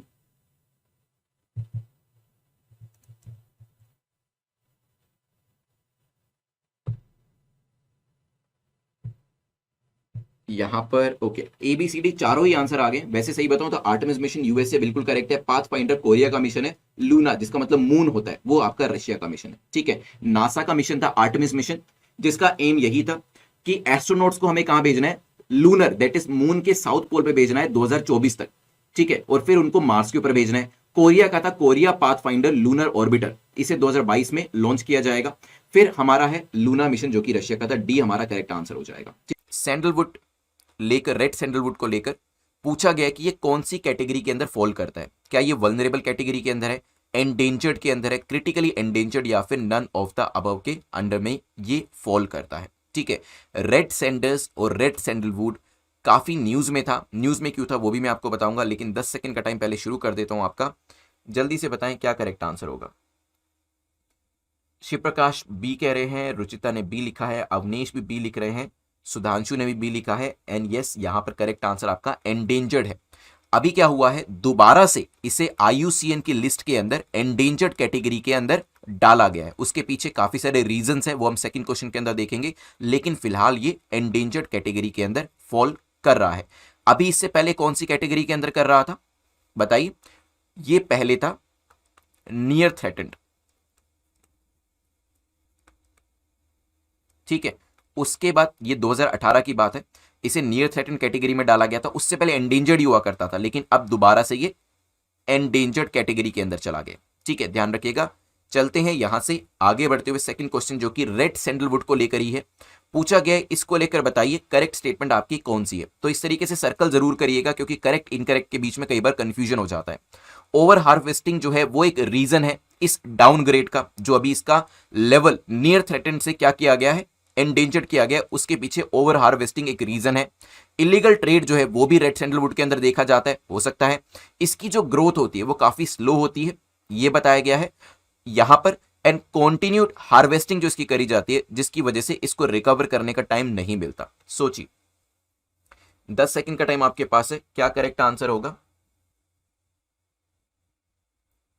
सेकंड क्वेश्चन को लेकर सुमित डी कह रहे हैं, भावना डी कह रहे हैं, यहां पर अनीशा ने भी डी लिखा है, पूनम सेन डी कह रहे हैं, शागिर चौधरी, फैज आलम डी कह रहे हैं, बिल्कुल ठीक है। देखिए काफी स्लो ग्रोथ होती है, अब क्या होगा, पहले से ही स्लो इसकी ग्रोथ होगी, लेकिन अगर हम कटाई इसकी ज्यादा करेंगे, हार्वेस्टिंग ज्यादा करेंगे, तो मतलब हम उसको दोबारा से उगने का मौका ही नहीं दे रहे, जो रेप्लेनिश उसको करना चाहिए तो वो मौका ही नहीं देंगे, तो क्या होगा यहां पर उसका जो क्वांटम है वो धीरे धीरे कम होता जाएगा और ओवर हार्वेस्टिंग की वजह से भी इसका जो डाउनग्रेड हमें अभी रिसेंटली देखने को मिला है।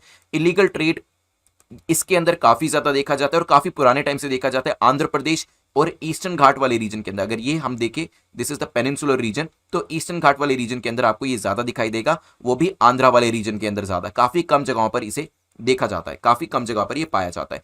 कैटल ग्रेजिंग जो है वो भी इसके पीछे एक बड़ा रीजन है जिसकी वजह से इसकी जो संख्या है, इसका जो अमाउंट है वो कम हो रहा है, और इन्वेजिव स्पीसीज जो है उसकी वजह से भी इसका जो बेसिकली स्पीसीज है वो थ्रेटेंड हो चुकी है और अब तो एंडेंजर्ड कैटेगरी के अंदर आ चुकी है। तो करेक्ट आंसर क्या हो जाएगा, डी। वैसे इसके अंदर बताया गया था कि अराउंड 100 टन के आसपास की जो कीमत होती है वो 50 लाख से 1 करोड़ तक हो सकती है, तो काफी एक्सपेंसिव भी होता है और इसका इस्तेमाल मेडिकल पर्पसेस के लिए भी किया जाता है, काफी सारे मेडिसिन इससे बनाई जाती है, थेरेप्यूटिक पर्पसेस के लिए भी इसका इस्तेमाल किया जाता है, ठीक है। और यहां पर 1 टन, इसकी जो 1 टन की कीमत है वो कितने के आसपास है, 50 लाख से 1 करोड़ के आसपास है। इसी वजह से इसकी स्मगलिंग और इसकी इलीगल ट्रैफिकिंग जो है वो भी यहां पर हमें देखने को मिलती है। Indian endemic tree species red sandalwood मानी जाती है। चलिए चलते हैं यहां से आगे बढ़ते हुए, यहां पर next the headquarter of IUCN कहां पर लोकेट करते हैं, क्योंकि ये जो कैटेगरी है एंडेंजर्ड वल्नरेबल, ये देने का काम किसका है, आईयूसीएन का है। तो क्या यूएस के अंदर है, Germany, Switzerland, none of the above, बताइए। यहां पर लोगनाथ ने लिखा है Pushpa movie based on this red sandal, बिल्कुल ठीक कह रहे हैं। अभी recently I think the movie is on Prime if I am not wrong, Prime या फिर आई थिंक नेटफ्लिक्स के ऊपर है, मैंने भी देखा, मूवी नहीं देखी बट यस इसका जो इमेज था वो देखा था और इसकी समरी पढ़ी थी मैंने। थर्ड का आंसर क्या होगा, स्विट्जरलैंड यहाँ पे आंसर दे रहे हैं मलिक जहांगीर ने 3 लिखा है, अवनीश सिंह सी कह रहे हैं, गोविंदर ने SW लिखा है, स्विट्जरलैंड लिख रहे हैं, और सौम्या द्विवेदी ने भी सी आंसर किया which is correct. Species that come under critically endangered vulnerable categories, ये जो है कैटेगरी दी जाती है IUCN के द्वारा। इसका फुल फॉर्म कोई मुझे बता सकता है, कमेंट सेक्शन के अंदर बताइएगा। हेडक्वार्टर कहां पर है, ग्लैन, स्विट्जरलैंड के अंदर इसका हेडक्वार्टर लोकेट करता है, ठीक है। चलिए चलते हैं यहां से आगे बढ़ते हुए नेक्स्ट टॉपिक को देखते हैं। क्वेश्चन नंबर 4 जो है वो स्टार्टअप इंडिया इनोवेशन वीक को लेकर पूछ रहा है कि बताइए करेक्ट स्टेटमेंट आपकी कौन सी है इस पर्टिकुलर वीक को लेकर। ये जो वीक है MSME मंत्रालय के द्वारा ऑर्गेनाइज किया जा रहा है, हो सकता है, और इस बार का जो बेसिक 2021 का साल था इसे रिकॉग्नाइज किया गया ईयर ऑफ यूनिकॉर्न्स, यूनिकॉर्न्स के ईयर के तौर पे इसे रिकॉग्नाइज किया गया। अब यूनिकॉर्न्स क्या होते हैं वो भी देखेंगे, 10 सेकंड का टाइम आपके पास है। और IUCN की फुल फॉर्म रोहित रंजन ने लिखी है International Union of Conservation of nature, बिल्कुल ठीक है। अनुराग ने लिखी है, वो भी यहां पर थोड़ा सा हाँ ठीक है, International Union of Conservation of Nature is the correct full form. Shikha ने भी शॉर्ट में यहां पर आंसर कर दिया है। यहां पे करेक्ट आंसर क्या होगा, पहला जो स्टेटमेंट है दैट इज इनकरेक्ट। क्यों, इसे किसके द्वारा ऑर्गेनाइज किया गया बताइए। जो ये पूरी आपका इंडियन इनोवेशन वीक है, स्टार्टअप इंडियन इनोवेशन वीक, इसको DPIIT के द्वारा ऑर्गेनाइज किया गया है। तो MSME मंत्रालय वैसे ही गलत हो जाता है क्योंकि DPIIT जो है मिनिस्ट्री ऑफ कॉमर्स के अंदर आता है, लेकिन 2021 का जो साल था वो ईयर ऑफ यूनिकॉर्न्स के तरीके से मनाया गया क्योंकि 40 से ज्यादा यूनिकॉर्न्स कौन से होते हैं बताइए, यूनिकॉर्न्स क्या होते हैं,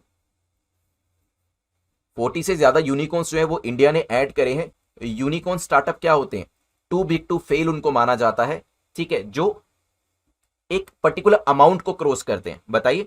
$1 बिलियन का जो वैल्यूएशन पा जाते हैं उनको क्या माना जाता है, उनको यूनिकॉर्न स्टार्टअप कहा जाता है, क्योंकि 1 बिलियन एक पर्टिकुलर बेंचमार्क क्रिएट किया गया कि किसी भी कंपनी का, किसी भी स्टार्टअप का वैल्यूएशन $1 बिलियन अगर हो जाता है तो वो यूनिकॉर्न के अंदर, और ऐसे 40 स्टार्टअप जो है वो 2021 के अंदर हमें भारत के अंदर देखने को मिले। करेक्ट आंसर क्या हो जाएगा, B will be the correct answer. चलिए, ये अभी 10th से 16 जनवरी तक चलने वाला है, तो एक दो दिन पहले ही शुरू हो चुका है और अभी 4 दिन आगे और ये चलने वाला है। Which of the following has unveiled the framework for mobilising gold exchange. पांचवा क्वेश्चन पूछ रहा है कि यहां पर एक फ्रेमवर्क गोल्ड एक्सचेंज के लिए लेकर आया गया है, ये किसके द्वारा लेकर आया गया, क्या सेबी इसको लेकर आया है, आरबीआई, मिनिस्ट्री ऑफ फाइनेंस या फिर मिनिस्ट्री ऑफ कॉमर्स। 10 सेकंड का टाइम आपके पास है, सोचिए what should be the correct answer. एक फ्रेमवर्क जो है गोल्ड एक्सचेंज के लिए लेकर आया गया है। जब भी हम एक्सचेंज की बात करते हैं तो यहां पर हम सेबी की बात कर रहे हैं, security exchange board of India, क्योंकि रेगुलेशन का काम, इस तरीके के फ्रेमवर्क बनाने का काम मार्केट्स को लेकर, ठीक है, बोर्सेस को लेकर, ये किसका रहता है, सेबी का रहता है। सेबी ने एक फ्रेमवर्क जो है for the operation of the gold exchanges ये लेकर आए हैं, जिससे कि येलो मेटल जो है उसको ईजीआर, इलेक्ट्रॉनिक गोल्ड रिसीट के तौर पर यहां पर क्या किया जा सकेगा, ट्रेडिंग इसकी करी जा सकेगी आने वाले टाइम में। तो करेक्ट आंसर क्या हो जाता है, SEBI will be the correct answer. चलिए चलते हैं नेक्स्ट क्वेश्चन के ऊपर। उससे पहले आप नेट 50 कूपन कोड को यूज कर सकते हैं। ये कूपन कोड अभी से आपका एक्टिव हो चुका है, एक दिन के लिए एक्टिव रहेगा, लोहड़ी वाले दिन। तो अभी आज से और कल रात तक आप इसको यूज कर सकते हैं, नेट 50 कूपन कोड को, फॉर सब्सक्राइबिंग वेरियस सीरीज, जहां पर आपको 50% डिस्काउंट जो है मिल जाएगा for live and the recorded sessions भी आपको 2022 के कोर्स के अंदर मिल जाएंगे। Now let's move to next question, जहां पे लेफ्ट साइड में कंट्रीज के नाम दिए हैं, राइट साइड में उनके स्टेटस के बारे में बताया। आपको बताना है कि कौन सा स्टेटस यहां पर मैच कर रहा है, जल्दी से बताएं। क्या चाइना डेवलपिंग कंट्री है, व्हाट अबाउट बांग्लादेश, इंडिया, क्योंकि अभी क्या हो रहा है ना, अभी एक इस स्टेटस को लेकर भी मांग उठ रही है कि इसके अंदर कुछ बदलाव किए जाने चाहिए। यहां पर बी आंसर आ रहा है, डी आंसर आ रहा है, पूजा सिंह ने डी लिखा है, सुमित ने डी लिखा है, सोनू ने सी लिखा है, भावना ने बी लिखा है, डी ज्यादा आ रहे हैं, बी कम आ रहे हैं। Okay, basically you guys are saying कि यहां पे तीनों ही डेवलपिंग है। अच्छा, अब सी भी मेरे पास आंसर आया है। देखिए, कंसर्न्स रेज करी गई है, कंसर्न्स रेज करी गई है। पहली कंसर्न है कि चाइना क्या डेवलपिंग कंट्री है। पहली चीज तो इसको क्वेश्चन किया जा रहा है डब्ल्यूटीओ के अंदर कि क्या डेवलपिंग कंट्री चाइना को मानना चाहिए। चाइना's per capita income place China in the upper middle income country according to the World Bank। World bank का भी ये कहना है कि चाइना की जो पर कैपिटा इनकम है उसके हिसाब से तो ये अपर मिडिल इनकम कंट्री है। तो डेवलपिंग कंट्री का जो टाइटल है और इसके जो बेनिफिट्स है वो चाइना के लिए डिसकंटिन्यू करने चाहिए, इसकी बात शुरू हो गई। And I am pretty sure Sumit will be very very happy.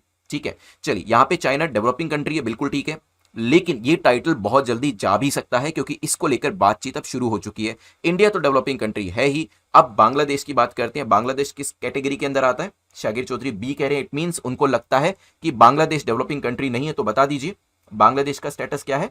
भावना ने लिखा है LDC, means least developed countries. ठीक है, चलिए, तो यहां पर बिल्कुल ठीक है, एलडीसी जो है लीस्ट डेवलप्ड कंट्री जो है बांग्लादेश के पास स्टेटस है। लेकिन यह कहा जा रहा है कि भाई आप इसको एलडीसी क्यों मानते हो। अगर हम पर कैपिटा इनकम देखें, ठीक है, यहां पे जीडीपी पर कैपिटा देखिए, बांग्लादेश की जो जीडीपी पर कैपिटा है उसने इंडिया को भी सरपास किया है। ठीक है, और यहां पर इस वजह से इसका ये टैग जा सकता है। तो दोबारा से एक बार देखा जाएगा कि कौन सी कंट्री इस तरीके के टैग्स को डिजर्व करती है और कौन सी कंट्री डिजर्व नहीं करती है। ठीक है, तो करेक्ट आंसर क्या हो जाएगा, B will be the correct answer. चलिए नेक्स्ट क्वेश्चन देखते हैं, क्वेश्चन नंबर 7। डब्ल्यूटीओ को लेकर क्वेश्चन पूछा गया, वर्ल्ड ट्रेड ऑर्गेनाइजेशन को लेकर बताइए कौन सी स्टेटमेंट आपकी करेक्ट है, कौन सा कथन आपका सही है। डब्ल्यूटीओ जो बनाया गया था, उरुग्वे राउंड एक नेगोशिएशन किया गया था, उसके चलते इसे बनाया गया था। WTO is the only global international organisation जो कि क्या कर रहा है, वेरियस कंट्रीज के साथ, नेशंस के साथ डील करता है, उनके ट्रेड्स को लेकर, रूल्स को लेकर ये डील करता है। और इसका हेडक्वार्टर कहां पर है, जेनेवा स्विट्जरलैंड के अंदर है। बताएं, 10 सेकंड का टाइम आपके पास है। What should be the correct answer. Bhavna ने ये टॉपिक अच्छे से कवर किया था, लास्ट टॉपिक उन्होंने एक्सप्लेनेशन भी अच्छे से दी है। Per capita more than India लिखा है। यहां पर आदर्श कुमार ने डी लिखा है, रुबीना ने डी लिखा है, फैज आलम 1 और 3 लिख रहे हैं, मनु ठाकुर ने डी लिखा है, पूनम सेन डी कह रहे हैं, उरुग्वे अराउंड 1987 लिखा है अर्चना ने, सोनू ने भी डी लिखा है, चलिए बिल्कुल ठीक है। यहाँ पर 164 मेंबर्स जो है they are representing 98% of the world trade. तो यहाँ पर 98% ऑफ द वर्ल्ड ट्रेड इसके अंतर्गत आता है। उरुग्वे राउंड से बना था, बिल्कुल ठीक है। हेडक्वार्टर भी सही दिया है, आपका जेनेवा स्विट्जरलैंड के अंदर है। WTO is the only global international organisation जो क्या करता है, वेरियस नेशंस के बीच के ट्रेड को डील करता है। तो करेक्ट आंसर क्या हो जाएगा, D will be the correct answer. ठीक है, चलिए चलते हैं यहां से आगे बढ़ते हुए नेक्स्ट क्वेश्चन को देखते हैं। क्वेश्चन नंबर 8 जो है पूछ रहा है कि तुर्कमेनिस्तान का बॉर्डर किस किस से टच करता है। 4 कंट्रीज के नाम दिए हैं, Kazakhstan, Tajikistan, Uzbekistan, Afghanistan. Turkmenistan news में था, 5 डेकेड ओल्ड, 50 साल पुराना old fire in A giant natural gas crater यहां पर एक्सटिंग्विश हुआ है। तो इस इंसिडेंस की वजह से ये न्यूज में था। अनुराग डी कह रहे हैं, देन रुचिता बी कह रहे हैं, शुभम ए कह रहे हैं, अनीशा डी कह रहे हैं। ए बी डी 3 आंसर आ चुके हैं मेरे पास। बिल्कुल सही लिखा भावना ने, हेल दरवाजा। चलिए यहां पर एक बार मैप के ऊपर देख लीजिए। अगर हम तुर्कमेनिस्तान की बात कर ही रहे हैं, एक बार मैप के ऊपर देखिएगा। तुर्कमेनिस्तान के ऊपर क्या है, कजाकिस्तान, उज्बेकिस्तान, अफगानिस्तान, ईरान। तो 3 स्थान में कजाकिस्तान, उज्बेकिस्तान, अफगानिस्तान आपको दिखाई देगा। तजिकिस्तान आपको कहीं पे दिखाई नहीं देगा। तो करेक्ट आंसर क्या हो जाता है, B will be the correct answer. ठीक है, चलिए क्वेश्चन नंबर 9 को देखते हैं, जो कि इंडो पैसिफिक। ये टर्म आपको बहुत सुनने को मिलेगी, ट्रंप एरा से इस टर्म को सुना जाता है। पूछा गया इसको लेकर बताइए करेक्ट क्या है। France became the second European country after Germany to announce a new strategy for Indo Pacific. Indo Pacific के लिए अब फ्रांस ने भी अपनी स्ट्रेटजी जो है यहां पर सुनानी शुरू कर दी है। कंट्रीज जैसे कि US and India, they define the Indo Pacific as the entire Indian Ocean region, जो कि अफ्रीकन कोस्ट से लेकर यूएस तक फैला हुआ है। 10 सेकंड का टाइम आपके पास है, सोचिए। अभी रिसेंटली न्यूज में क्या था, जर्मन वॉरशिप जो है, बताया जा रहा है कि मुंबई, जो मुंबई डोक है, ये अगर पेनिनसुलर इंडिया है, ये हमारा मुंबई डोक है, यहां पर एक जर्मन वॉरशिप जो है वो आएगा और इसके थ्रू चाइनीज को सिग्नल दिया जा रहा है। बताइए what should be the correct answer. यहां पर बी आंसर दिया है। यश ने क्वेश्चन पूछा। यश आप मेरे को टेलीग्राम कर दीजिएगा, Telegram ID is there @prince_luthra पे, जो भी आपके क्वेश्चंस होते हैं उस चीज को लेकर। शागिर चौधरी ने सी लिखा है। अनुराग ए कह रहे हैं ए, बी और सी आंसर मेरे पास आ चुका है, एक सिर्फ डी बचा है अभी। देखिए सेकंड स्टेटमेंट ठीक है, क्योंकि यूएस से लेकर इंडिया तक ये फैला हुआ है और आपके इवन अफ्रीकन ईस्टर्न कोस्ट तक भी ये जाता है, जो आपका इंडो पैसिफिक का एरिया, ये ध्यान रखिएगा। नाउ यहां पर फ्रांस सेकंड नहीं बना है, रादर जर्मनी सेकंड बना है। फ्रांस ने तो ऑलरेडी अपनी स्ट्रेटजी इंडो पैसिफिक को लेकर काफी क्लियर कर दी थी। तो यहां पर मैंने कंट्रीज के नेम आपको फ्लिप करके दिए। तो करेक्ट आंसर क्या हो जाएगा, B will be the correct answer. ठीक है, ध्यान रखिएगा। अभी रिसेंटली एक ब्रेंडनबर्ग क्लास फ्रिगेट जो है वो रिसेंटली साउथ चाइना सी के वाटर्स के अंदर एंटर हुई थी, और ऐसा पिछले 20 साल में पहली बार देखा गया। तो जर्मनी जो है वो भी काफी अग्रेसिव हो गया है अब चाइना के प्रति, ये ध्यान रखिएगा। एक वॉरशिप हमारे यहां पर रखी जा रही है जर्मनी के द्वारा, एंड एक उन्होंने ऑलरेडी साउथ चाइना सी के अंदर एंटर भी कर दी थी, और ऐसा 20 साल के बाद पहली बार किया गया है। Next, which of the following zone or zones is or are included in UNCLOS United Nation Convention on Law of the Seas की फॉर्म है, full form United Nation Convention on Law of the Sea. इसके अंदर इन चारों में से कौन कौन से जोन आते हैं। EEZ इसके अंदर आता है क्या, SEZ इसके अंदर आता है, इंटरनल वाटर्स इसके अंदर आता है, एक्सटर्नल वाटर्स इसके अंदर आता है। बताइए, बेसिकली अनक्लोज के अंदर 5 सेक्शन होते हैं, 5 सेक्शंस। अब आपको बताना है उन 5 सेक्शंस में से ऊपर दिए गए 4 में से कौन कौन से हैं, बताइए।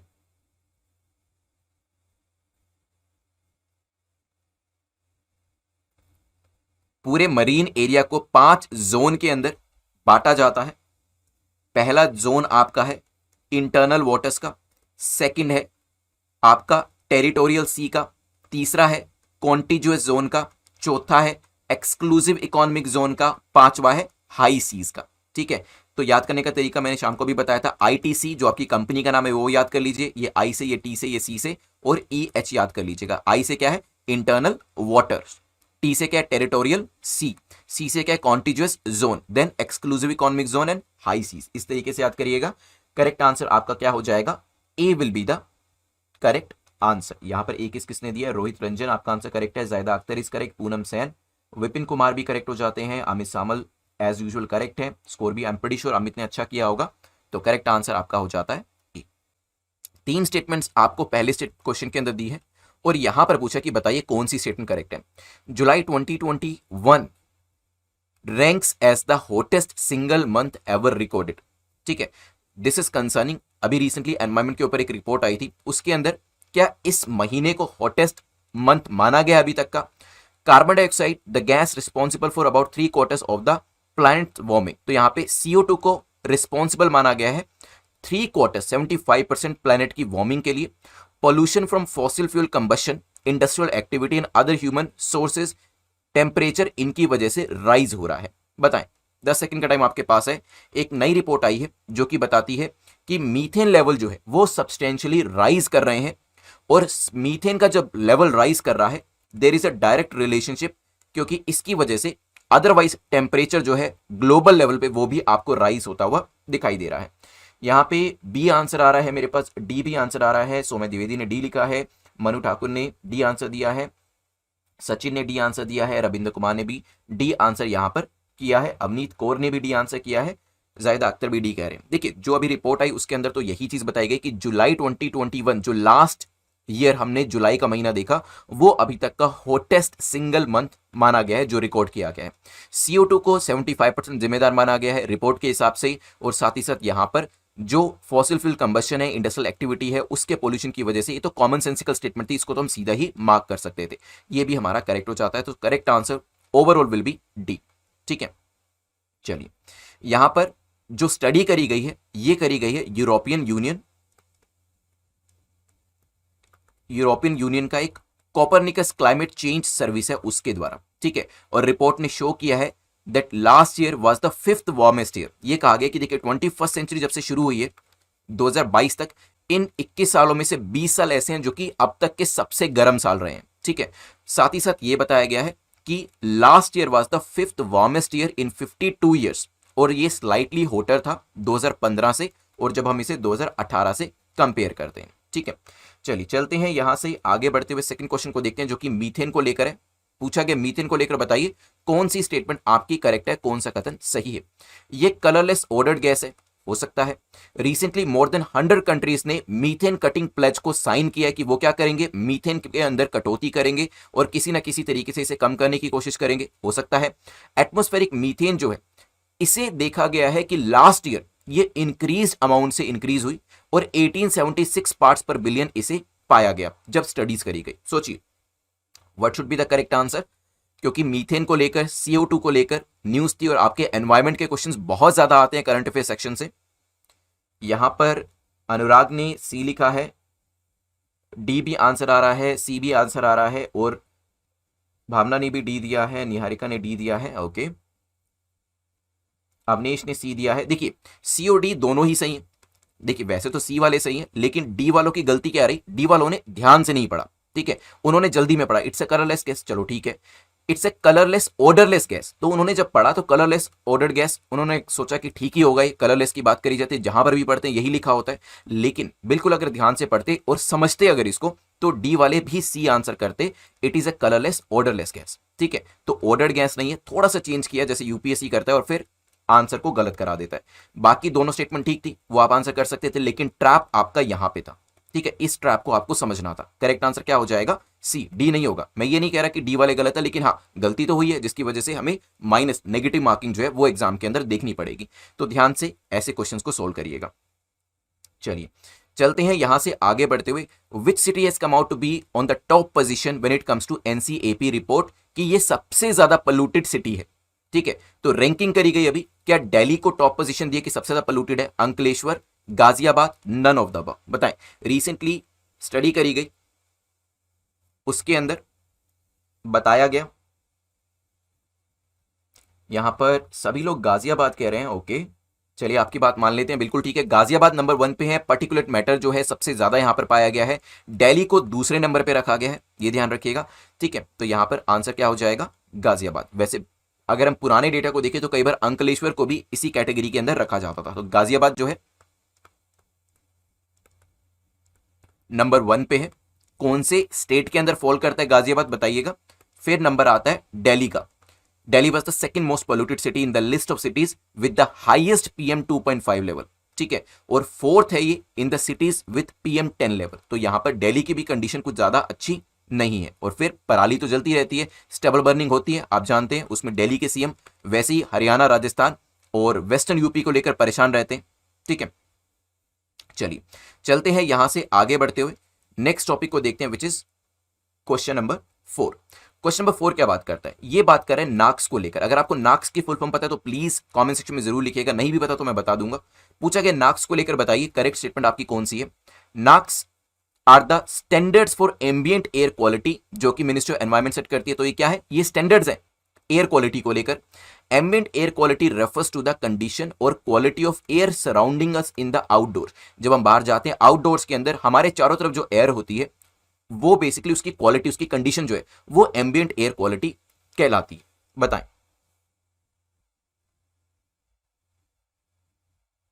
क्या होगा करेक्ट आंसर? यहां पे गौरव कुमार ने सी लिखा है, ओके। बाकी लोग बताएं।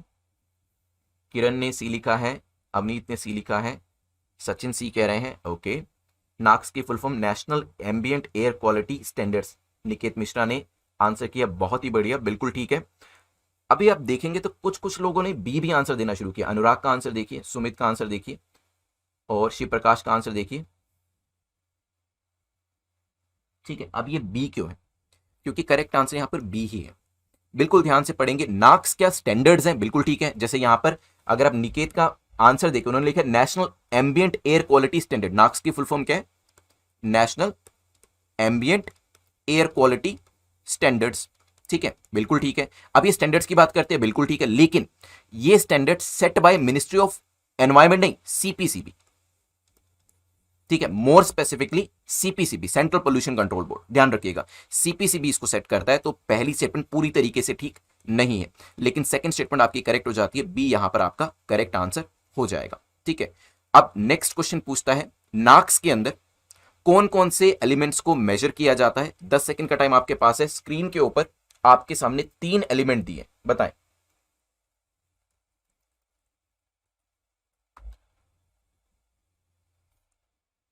क्या आंसर होगा? क्या ये तीनों है? इसमें से कुछ नहीं है, ये देखिए।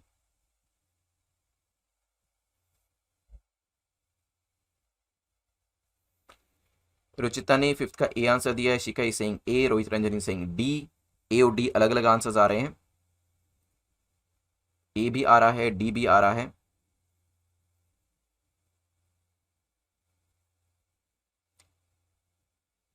रोशनी ने ए लिखा है, नेशनल एम्बिएंट लिखा है, अर्चना ने फुल फॉर्म लिखी है, वो भी करेक्ट है। चलिए देखिए, सल्फर डाइऑक्साइड, आर्सेनिक, निकल, इसमें तीनों चीजें रहती हैं कि एयर क्वालिटी कैसी है, एयर के अंदर ये सब चीजों का कंटेंट कितना है, ठीक है। इसमें बेसिकली आपकी जो सल्फर है, सल्फर डाइऑक्साइड इसके अंदर रहती है, इसके अंदर आपकी नाइट्रोजन डाइऑक्साइड भी रहती है, इसमें आपका PM10 भी रहता है, इसमें आपका PM2.5 भी रहता है, इसमें आपका ओजोन भी रहता है, इसमें आपका लेड भी रहता है, इसमें आपका कार्बन मोनोऑक्साइड भी रहता है, इसमें आपका अमोनिया भी रहता है, इसमें आपका बेंजीन भी रहता है, ठीक है, और इसमें आपका बेंजोपायरीन होता है, वो भी इसके अंदर रहता है। आर्सेनिक और निकल ये भी इसके अंदर पाए जाते हैं, ठीक है, ध्यान रखिएगा, ये सब चीजें इसके अंदर आपको मिलेगी। खैर यहां से आगे बढ़ते हैं।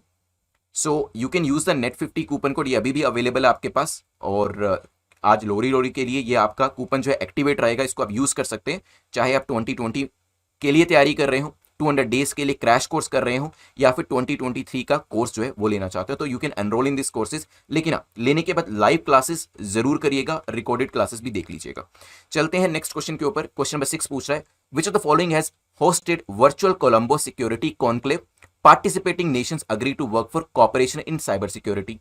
तो रिसेंटली ये जो पर्टिकुलर कोलंबो सिक्योरिटी कॉन्क्लेव है, ये किसके द्वारा लेकर आया गया?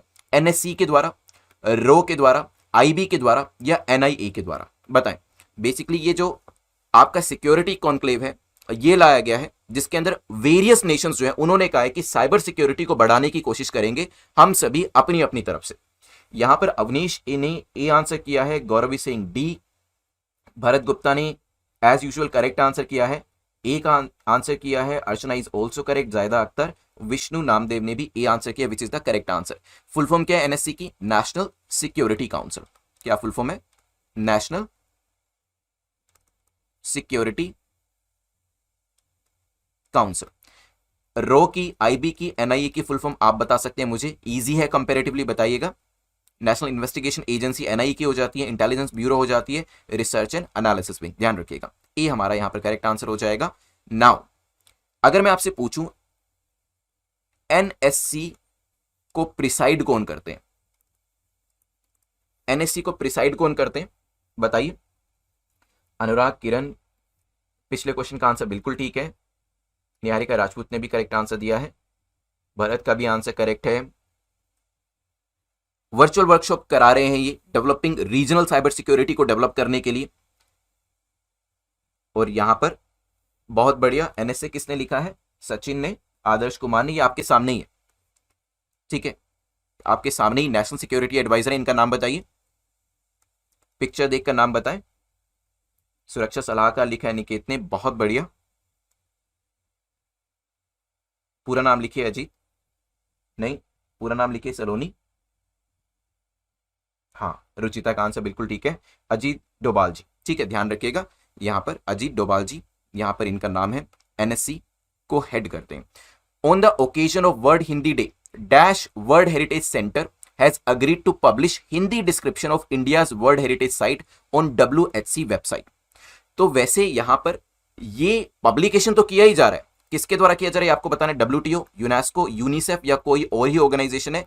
इसके अलावा यह भी बताया गया कि हिंदी जो है आईटी सेक्टर के अंदर बहुत इसकी एप्लीकेशन जो है वो ढूंढी जा रही है। एक्चुअली आईटी के अंदर जो संस्कृत भाषा है और हिंदी भाषा है, इसकी एप्लीकेशन नए नए तरीके से करी जा रही है। इसकी डिमांड काफी ज्यादा देखने को मिल रही है। इवन फॉरेन कंट्रीज के अंदर भी अभी हिंदी की डिमांड इंक्रीज हो रही है। काफी सारे फॉरेनर्स जो अभी तक दूसरी लैंग्वेजेस सीखा करते थे, मैंडरीन सीख रहे हैं, स्पेनिश सीख रहे हैं, वो अभी हिंदी भाषा की तरफ भी अट्रैक्ट हो रहे हैं। यहां पर करेक्ट आंसर होगा यूनेस्को। यहां पे मुझे अर्चना ने, मून चाइल्ड ने करेक्ट आंसर किया है, UNESCO will be the correct answer, ठीक है। चलिए चलते हैं यहां से आगे बढ़ते हुए नेक्स्ट क्वेश्चन देखते हैं, विच इज क्वेश्चन नंबर 8। यूनेस्को को लेकर ये पूछा गया, यूनेस्को को लेकर बताइए कौन सी स्टेटमेंट आपकी करेक्ट है। UNESCO is a specialised agency of UN. क्या ये यूएन की स्पेशलाइज एजेंसी है? हो सकती है। यूनेस्को का हेडक्वार्टर कहां पर है? वॉशिंगटन डीसी के अंदर। And it is also a member of UNSDG. क्या ये यूएनएसडीजी के भी मेंबर है? सोचिए क्या आंसर होगा। 10 सेकंड का टाइम आपके पास है। 193 मेंबर्स इसके अंदर है, जिसमें 11 इनके पास एसोसिएट मेंबर भी अवेलेबल है, ठीक है। ये गवर्न करे जाते हैं जनरल कॉन्फ्रेंस के द्वारा। इसमें एक एग्जीक्यूटिव बोर्ड भी होता है जो यूनेस्को को चलाने का काम करता है। विष्णु ने बी आंसर किया है, रविंद्र बी आंसर कर रहे हैं, सुमित, सचिन बी आंसर कर रहे हैं, शाकिर चौधरी ने बी आंसर किया है, and that is the correct answer also, ठीक है। UNESCO member states are not UN member. जो कि यूनेस्को के मेंबर है, यूएन के मेंबर नहीं है, उनका नाम अगर आप मुझे बता पाए तो बहुत ही अच्छा होगा, क्वेश्चन वहां से बन सकता है। फिलहाल यहां पर अगर मैं आपको बताऊं, UNESCO is a special agency of UN, बिल्कुल ठीक है। It is also a member of UNSDG, United nation sustainable development goal group, इसका भी ये मेंबर है। लेकिन हेडक्वार्टर कहां पर है? Headquarter is in Paris, Washington DC के अंदर नहीं है, पेरिस के अंदर हेडक्वार्टर है। UN member states which are not UNESCO members, वो भी बताइएगा। पहली चीज है यूनेस्को के मेंबर्स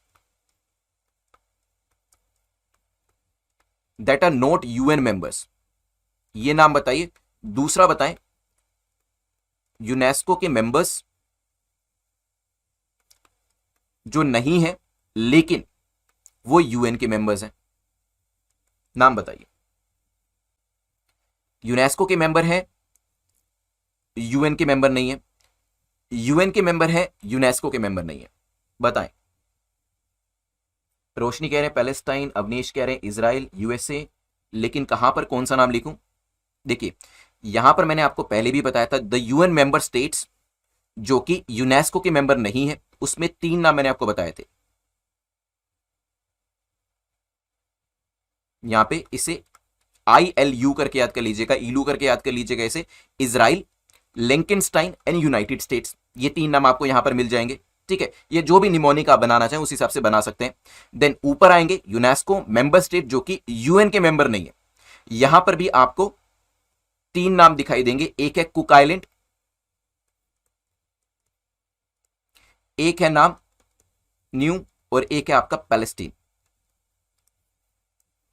ठीक है, एनपीसी करके इसको नाम याद रख सकते हैं आप।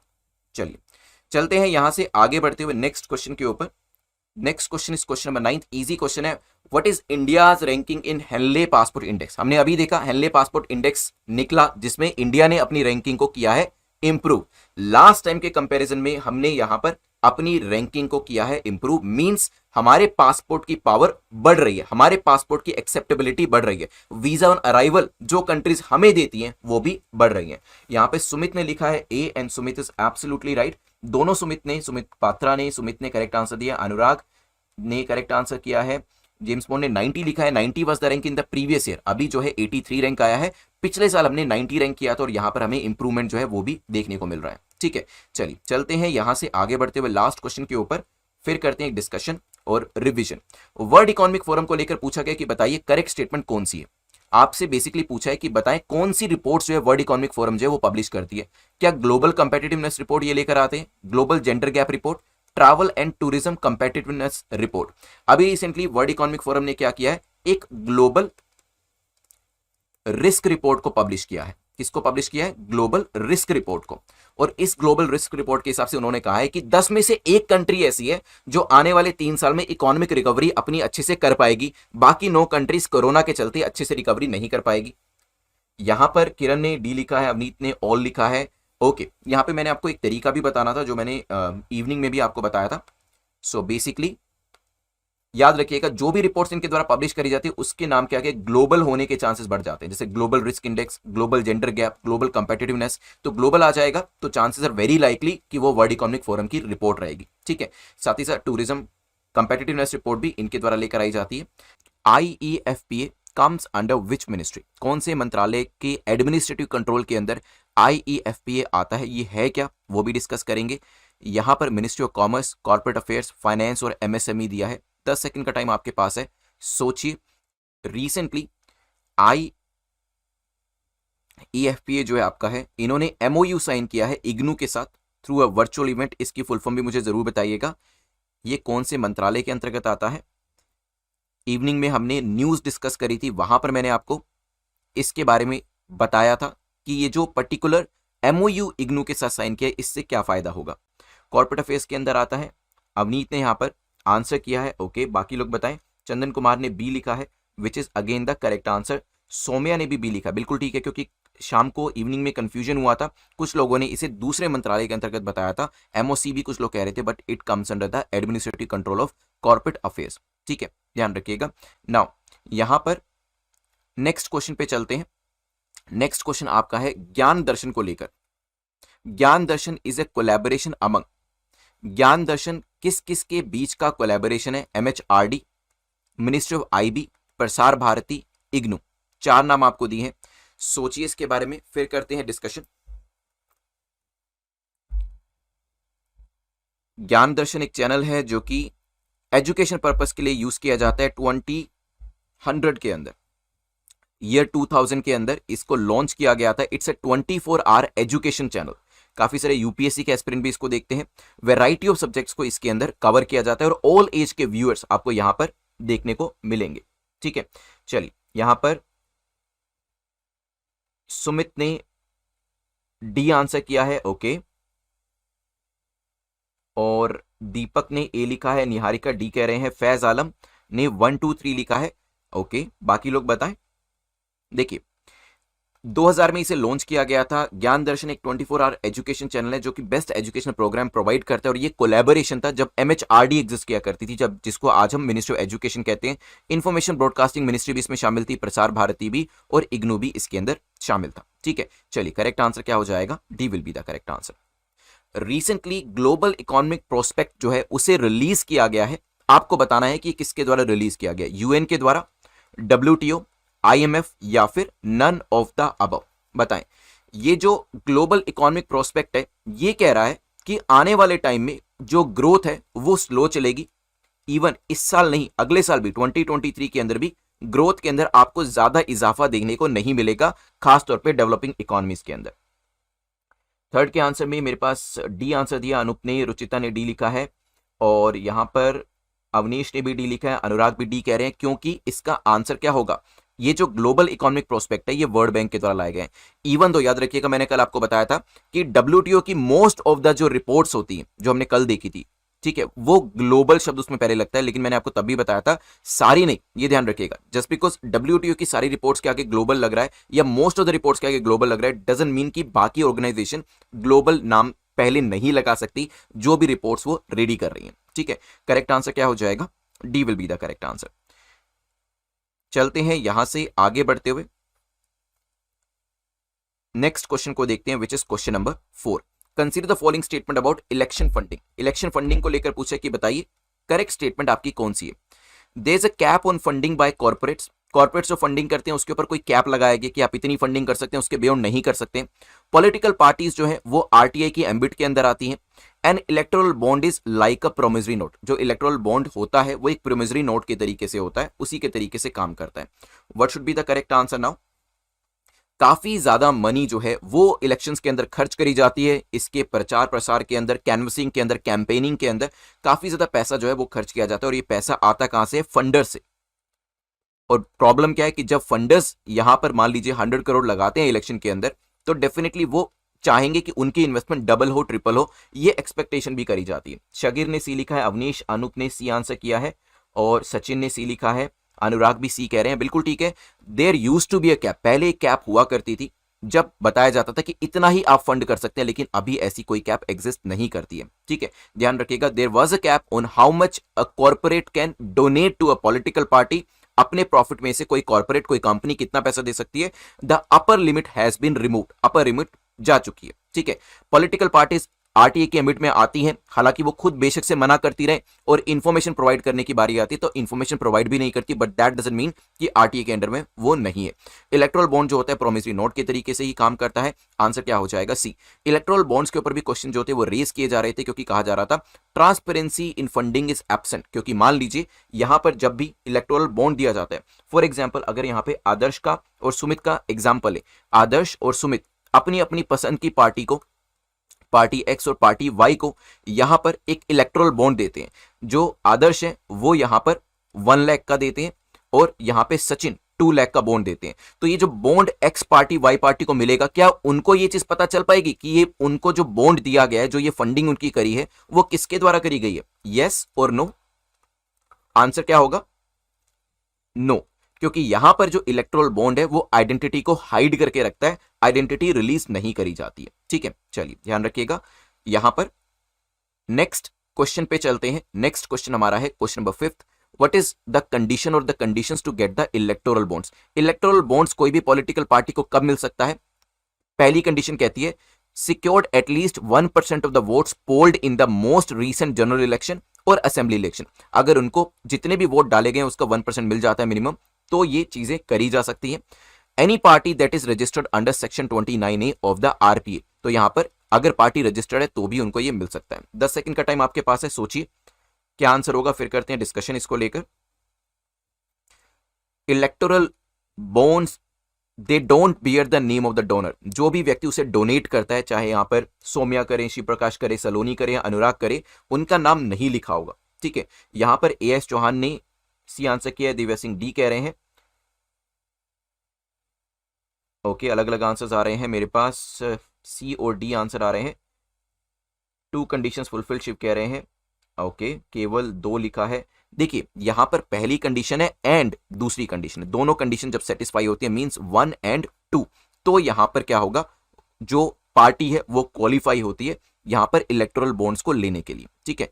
ध्यान रखिएगा पार्टी रजिस्टर्ड भी होनी चाहिए, और यहां पर जो नंबर ऑफ वोट्स का क्वालिफिकेशन है वो भी उनको पूरा करना है। Once again happy Makar Sankranti to each and everyone. आप नेट 50 कूपन कोड जो है इसको चाहें तो यूज कर लीजिएगा, this will be applicable for today.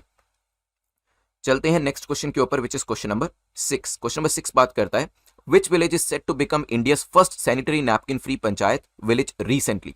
तो कौन सा विलेज जो है उसको ये दर्जा दिया गया है, कोचीन्स कुंबलांगी विलेज, देन हेवरे बाजार विलेज महाराष्ट्र, देन आपका है नेक्स्ट मैलिंगनोंग विलेज मेघालय से, या फिर कोई और ही विलेज है जिसका नाम यहां पर नहीं लिखा है।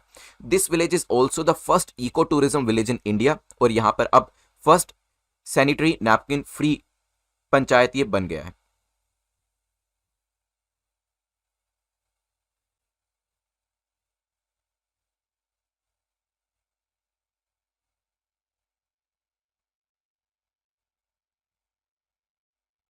What should be the correct answer? C answer आ रहा है मेरे पास।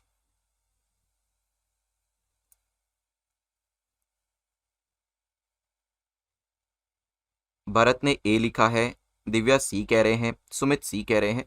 ए और सी दो आंसर आ रहे हैं। सोचिए इसके बारे में थोड़ा सा और देखते हैं किस साइड लोग ज्यादा जाते हैं। अभी तक भरत की साइड थोड़ी सी वीक है क्योंकि भरत अकेले खड़े हैं यहां पर, लेकिन काफी सारे लोग सी कह रहे हैं। अब बी भी आंसर आ रहा है। निकेत मिश्रा ने सपोर्ट किया है भरत को। बाकी लोग बताइए।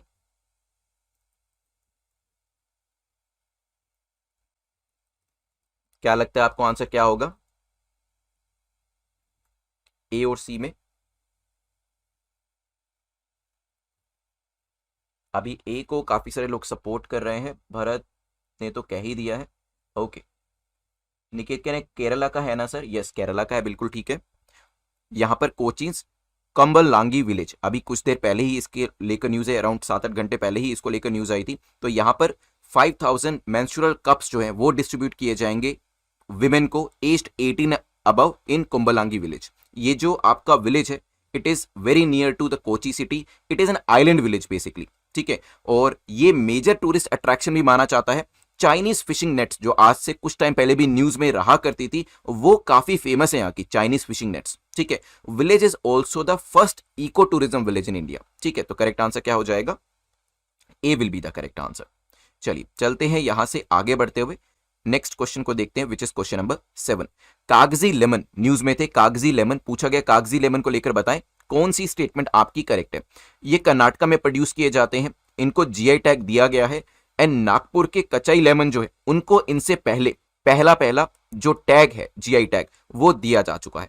10 सेकंड का टाइम आपके पास है, सोचिए फिर करते हैं discussion. What should be the correct answer?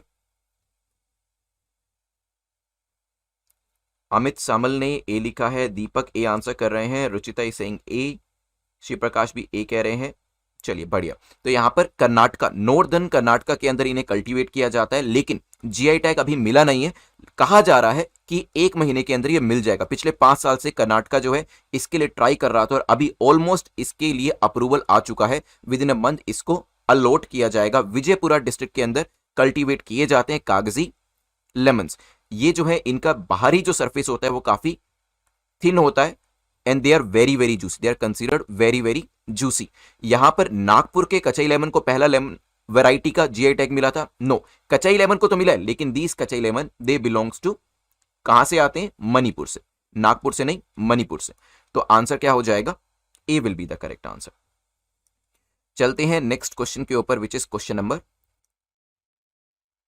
8। What are the probable benefits of GI tag? अगर यहां पर कागजी लेमन को या किसी भी प्रोडक्ट को जीआई टैग मिल जाता है तो उसके फायदे क्या होते हैं आपको बताना है। इसके अनऑथराइज यूज को रोका जा सकता है क्या? हो सकता है। इससे ओवरऑल इकोनॉमिक प्रोस्पेरिटी बढ़ती है, ये भी हो सकता है। इससे एक्सपोर्ट को बढ़ावा मिलता है या फिर इससे टूरिज्म को बढ़ावा मिलता है। सोचिए, एनालिटिकल क्वेश्चन है but an easy one. Ruchita, Anurag, Bharat, Amit, Sumit, Faiz, correct answer. ये सभी आपको फायदा दिलाएंगे क्योंकि जीआई टैग मिलते ही उस प्रोडक्ट की मांग आपकी मार्केट के अंदर और इवन इंडिया के बाहर भी बढ़ जाएगी, इकोनॉमिक प्रोस्पेरिटी बढ़ेगी। फार्मर्स की इनकम को जो डबल करना है बाय 2022 वो भी किया जा सकेगा। उस प्रोडक्ट का मिसयूज रोका जा सकेगा और काफी सारे लोग, अगर वो प्रोडक्ट जीआई टैग मिल चुका है, काफी फेमस है, तो लोग उसको देखने के लिए टूरिज्म पर्पज के लिए भी आ सकते हैं। चलिए चलते हैं यहां से आगे बढ़ते हुए क्वेश्चन नंबर 9 को देखते हैं। यहां पर आपको विंड पावर कैपेसिटी के हिसाब से यहां पे वेरियस स्टेट्स को उनकी हाईएस्ट कैपेसिटी से लोएस्ट कैपेसिटी में लगाना है। गुजरात का नाम दिया है, तमिलनाडु, महाराष्ट्र, तीनों ही स्टेट्स ऐसे हैं जहां पर विंड कैपेसिटी काफी ज्यादा है। आपको इसे डिसेंडिंग ऑर्डर के अंदर लगाना है। अभी रिसेंटली वैसे तमिलनाडु न्यूज में था क्योंकि यहां पर 20 साल पुराने टर्बाइंस जो हैं वो अभी भी काम कर रहे हैं और विंड एनर्जी को जनरेट कर रहे हैं। शागिर ने लिखा है 9th का आंसर सी, एस चौहान ने ए लिखा है, सौम्या द्विवेदी ने ए लिखा है, शिव प्रकाश भी ए कह रहे हैं, सुमित ने भी ए आंसर किया है, which is the correct answer. क्योंकि पहले नंबर पे है तमिलनाडु, फिर गुजरात का नंबर आता है और फिर महाराष्ट्र का नंबर आता है। हेंस यहां पर आंसर क्या हो जाएगा हमारा? A will be the correct answer. ठीक है, चलिए ए हमारा यहां पर करेक्ट आंसर हो जाएगा। ये आपको मैंने नोट्स में भी दे दिया है। चलिए चलते हैं यहां से लास्ट क्वेश्चन के ऊपर। लास्ट क्वेश्चन को देखिए, which country has just returned Indian prisoners under SAARC prisoner exchange agreement. ये सार्क प्रिजनर एक्सचेंज अग्रीमेंट जो हमने किया, इसके अंतर्गत कौन सी कंट्री ने जो हमारे प्रिजनर्स हैं उनको वापस किया है? पाकिस्तान, श्रीलंका, चाइना, अफगानिस्तान। यहां पे करेक्ट आंसर क्या होगा बताइए। यस, यहां पे आप में से काफी सारे लोग करेक्ट आंसर कर रहे हैं। ओके, और मैं एक बार रिक्वेस्ट करूंगा भरत से भी, भरत आपने जो सार्क का निमोनिक बनाया था वो भी शेयर करिएगा। सार्क के अंदर कितनी कंट्रीज होती हैं, कौन कौन सी कंट्रीज हैं? चलिए कितनी तो छोड़ दीजिए, कौन कौन सी कंट्रीज सार्क के अंदर है उसके नाम बताइए। यहां पर श्रीलंका ने अभी क्या किया, श्रीलंका ने इंडियन प्रिजनर्स जो थे, जो कि उनके ड्रग्स एक्ट के अंदर जेल में रखे गए थे पिछले 10 साल से और 6 साल से जेल में थे, दो अलग अलग लोग, उनको यहां पर रिटर्न किया है। ठीक है, तो करेक्ट आंसर क्या हो जाएगा? B will be the correct answer. The first question is there on the screen. ISFR news में था, इसको लेकर दो क्वेश्चंस बनाए आज, इसको लेकर पूछा गया बताइए करेक्ट क्या है, कौन सा कथन आपका सही है। Total forest and tree cover of the country जो है आईएसएफआर, जो अभी नई रिपोर्ट आई है, Indian state of forest report, उसके हिसाब से हमारा फॉरेस्ट कवर कितना है? 24.62 है। हो सकता है as compare to the assessment of 2019 forest cover हमारे देश में बड़ा है, इंक्रीज यहां पर दिखाया गया। 10 सेकेंड्स का टाइम मैंने यहां पर शुरू कर दिया है, सोचिए इसके बारे में, फिर करेंगे डिस्कशन इसको लेकर। बताएं रिपोर्ट ने क्या बताया है। सुमित ने सी आंसर किया है, सचिन बी कह रहे हैं, विष्णु सी कह रहे हैं, श्वेता ने भी, श्वेता सुमन दास ने सी आंसर किया है, शिव प्रकाश, ओके काफी सारे लोग सी कह रहे हैं, सुधांशु का भी आंसर ठीक है। देखिए अभी आपकी आईएसएफआर आई है, Indian state of forest report आई है 2021 के लिए। ठीक है, 2021 की रिपोर्ट आई है। अगर 2019 के डेटा को कंपेयर किया जाए तो यहां पर एक इंप्रूवमेंट देखने को मिला है, फॉरेस्ट कवर हमें इंक्रीज होता हुआ दिखाई दिया है। एक इंक्रीज देखा है 2261 स्क्वायर किलोमीटर का। ठीक है, 2019 से कंपैरिजन करते हैं तो। And yes, total forest cover जो है 24.62% है। आइडियल कवरेज जो हम टारगेट करते हैं वो हमारे देश के लिए 33%। जैसे कि स्कोर कितना है 24 है और हम 33 को यहां पर टारगेट करें, उसी तरीके से फॉरेस्ट कवरेज के अंदर भी 24.62% कवरेज है और हम 33% हमारा आइडियल कवरेज है जिसकी हम यहां पर जिसके लिए एफर्ट्स कर रहे हैं, ध्यान रखिएगा। Let's move to next topic जो कि आईएसएफआर को लेकर ही पूछा गया है। यहां पर फॉरेस्ट कवर जो है आपको बताना है higher to lower quantum increase के अंदर, मतलब 2019 से जब कंपेयर करते हैं तो कौन से राज्य के अंदर, देखिए ध्यान से सुनिएगा, मैं इंक्रीज वर्ड की बात कर रहा हूं, इवन तो क्वेश्चन में दिया या नहीं दिया। 2019 से जब हम कंपेयर करते हैं तो कहां पर आपको इंक्रीमेंट देखने को मिला है, यहां पर बात करी गई है 3 राज्यों की, आंध्र प्रदेश, तेलंगाना, उड़ीसा। आपको हाईएस्ट टू लोएस्ट क्रम के अंदर इसे लगाना है। यहां पर बताएं what should be the correct answer. 10 second का टाइम आपके पास है। आबिद ने 1 2 3 लिखा है, रुचिता ने ए आंसर किया है, भरत ए कह रहे हैं, और यहाँ पे अवनीत ने भी ए लिखा है, और वैसे आंसर आ ही गया था, बिल्कुल ठीक है, ए इज द करेक्ट आंसर। जब हमने देखा 3 टॉप स्टेट्स को तो उसमें आंध्र प्रदेश का नाम सबसे ऊपर आता है, क्योंकि अगर हम फॉरेस्ट कवर इंक्रीज करने की बात करते हैं 647 स्क्वायर किलोमीटर इसके अंदर इजाफा देखने को मिला है। तेलंगाना के अंदर 632 स्क्वायर किलोमीटर इजाफा देखने को मिला है। उड़ीसा के अंदर 537 स्क्वायर किलोमीटर इजाफा देखने को मिला है। ठीक है, एरिया वाइज बात करें मध्य प्रदेश के अंदर सबसे ज्यादा फॉरेस्ट कवर है, क्योंकि मध्य प्रदेश का खुद का साइज भी ज्यादा है और फॉरेस्ट कवरेज भी यहां पर ज्यादा है, फॉलोड बाय अरुणाचल प्रदेश और छत्तीसगढ़, उड़ीसा का नंबर भी आता है। ठीक है, ध्यान रखिएगा। तो यहां पे मैंने आपको वैसे डेटा के लिए एक इंफोग्राफिक भी दे दिया है, ध्यान रखिएगा। नॉर्थ ईस्ट की बात करें, नॉर्थ ईस्ट स्टेट्स जो है, इवन दो वैसे अगर आप साइज वाइज देखेंगे तो काफी आपको छोटा साइज दिखाई देता है, लेकिन जब बात आती है फॉरेस्ट कवरेज के अंदर तो यहां पर आपको 23.75% कवरेज दिखाई देता है। तो नॉर्थ ईस्ट स्टेट जो है, अगर हम ज्योग्राफिकली एरिया की बात करें सिर्फ 8% के आसपास है, लेकिन अपने से 3 गुना ज्यादा, मतलब अगर सिर्फ फॉरेस्ट कवरेज की बात करी जाती है तो यहां पर 23.75% फॉरेस्ट कवरेज आपको यहां पर मिल जाएगा। ठीक है, वैसे काफी सारे स्टेट्स हैं जिसके अंदर मिजोरम के अंदर आपको कवरेज काफी ज्यादा देखने को मिलेगा।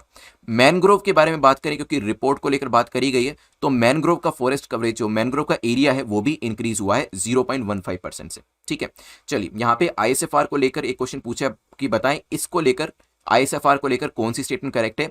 ये एक एनुअल रिपोर्ट है, इसे forest survey of India publish करता है एंड द फर्स्ट सर्वे जो था वो 1987 के अंदर पब्लिश किया गया था। यहां पर जल्दी से मुझे बताएं क्या करेक्ट आंसर होगा। 10 सेकंड का जो टाइमर है आपका शुरू हो गया है।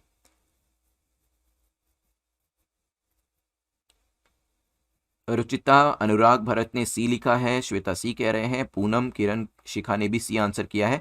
Yes, it is a biennial report. याद करिए अभी हम 2021 के डेटा को 2019 से कंपेयर कर रहे हैं। 2020 से क्यों नहीं कर रहे हैं? क्योंकि रिपोर्ट आती ही 2 साल में एक बार है, तो it is a biennial report. Biennial report क्या है? यहां पे अगर वार्षिक लिखा है तो इसे द्विवार्षिक कर दीजिएगा, 2 साल में एक बार आएगी, तो इसी वजह से ये स्टेटमेंट आपकी क्या हो जाएगी? गलत हो जाएगी। It's not an annual report, it is a biennial report. क्या है ये?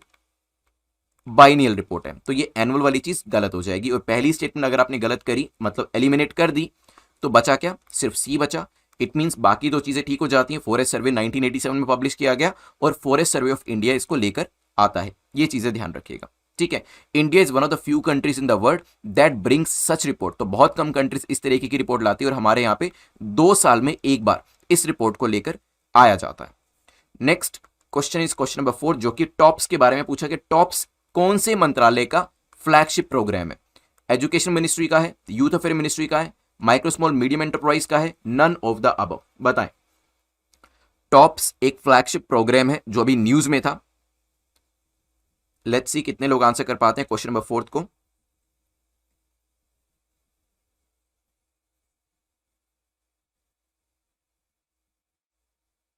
Yes, correct answer Bharat. Bhavna ने डी लिखा है, विष्णु बी कह रहे हैं, बी आ रहा है, अनुराग राजेंद्र डी कह रहे हैं, आबिद डी कह रहे हैं, अमित समल बी कह रहे हैं।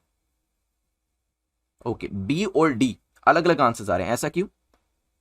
बी भी आ रहा है, उतना ही डी भी आ रहा है। देखिए, TOPS is a flagship programme of ministry of youth affairs and sports. B हमारा करेक्ट आंसर हो जाता है।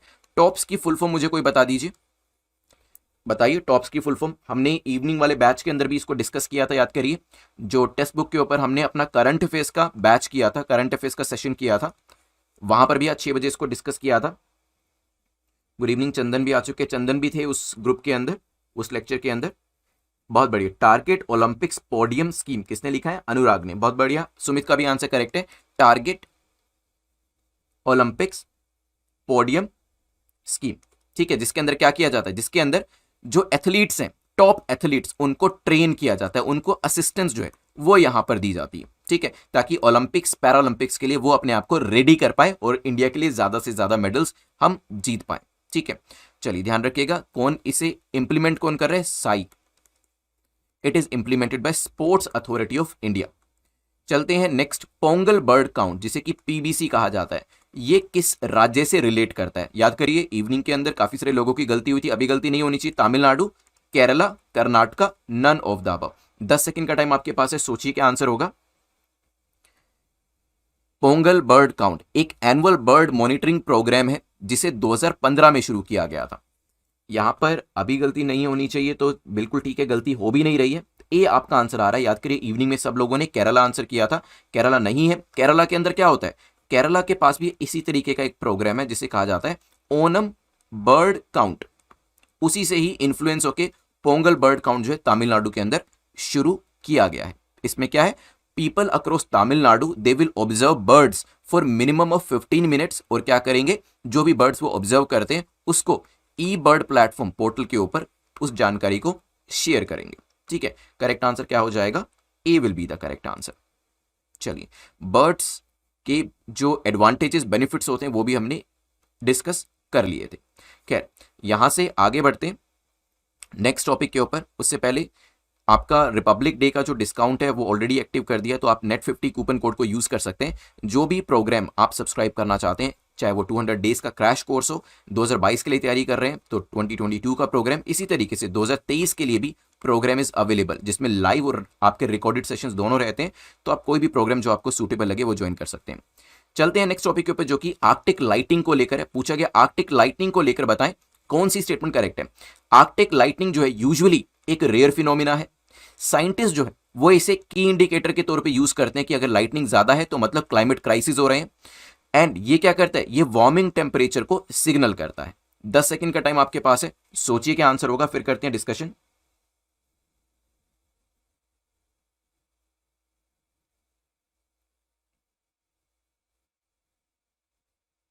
प्रणय ने, विष्णु ने डी लिखा है, ओके,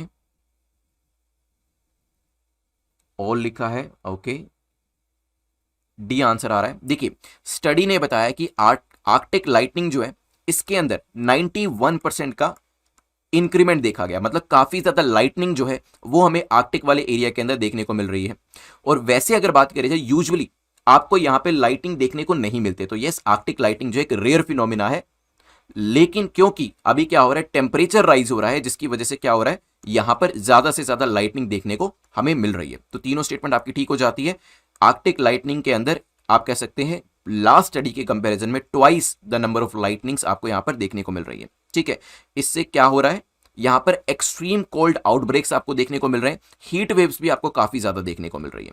तो एक्सट्रीम टेम्परेचर जो है वो आपको ज्यादा देखने को मिल रहा है, चाहे वो कोल्ड वाले एरिया के अंदर हो या हीट वेव्स के अंदर हो। Lucy spacecraft belongs to which agency? Recently news में था, क्या ये यूरोपियन स्पेस एजेंसी को, जापानीज एजेंसी नासा को, या फिर किसी और ही एजेंसी को बिलोंग करता है? जल्दी से बताएं। लूसी स्पेसक्राफ्ट 30 मिलियन माइल्स अर्थ से दूर पहुंच चुका है, एक एस्ट्रॉयड से ये एनकाउंटर करने वाला है। याद करिए उस एस्ट्रॉयड का नाम, अगर आपको आ रहा है तो याद। काफी सारे लोग कह रहे हैं नासा, ओके, पूनम सेन, अवनीत कौर ने नासा लिखा है, करेक्ट आंसर सुमित ने करेक्ट किया है आंसर, और शिव प्रकाश भावना का भी आंसर करेक्ट है, बिल्कुल ठीक है, नासा का मिशन है, ध्यान रखिएगा। चलिए, अब इसी से एसोसिएटेड नेक्स्ट क्वेश्चन जो है वो है एस्ट्रॉयड को लेके। वैसे मैंने आपसे पूछा था लूसी कौन से एस्ट्रॉयड से एनकाउंटर करेगा, उसका नाम बताइए।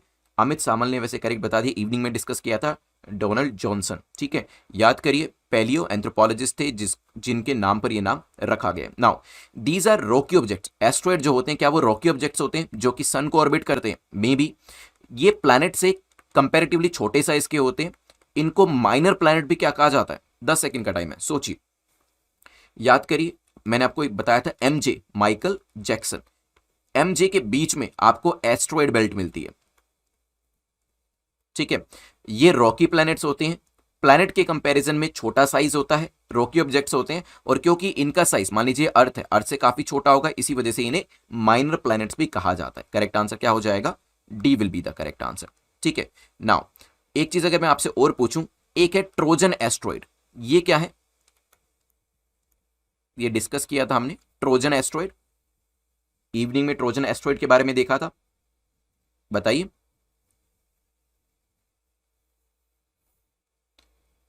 मैं भरत से रिक्वेस्ट करूंगा कि जो इवनिंग हमारी क्लास थी उसका अगर आप लिंक शेयर कर दें।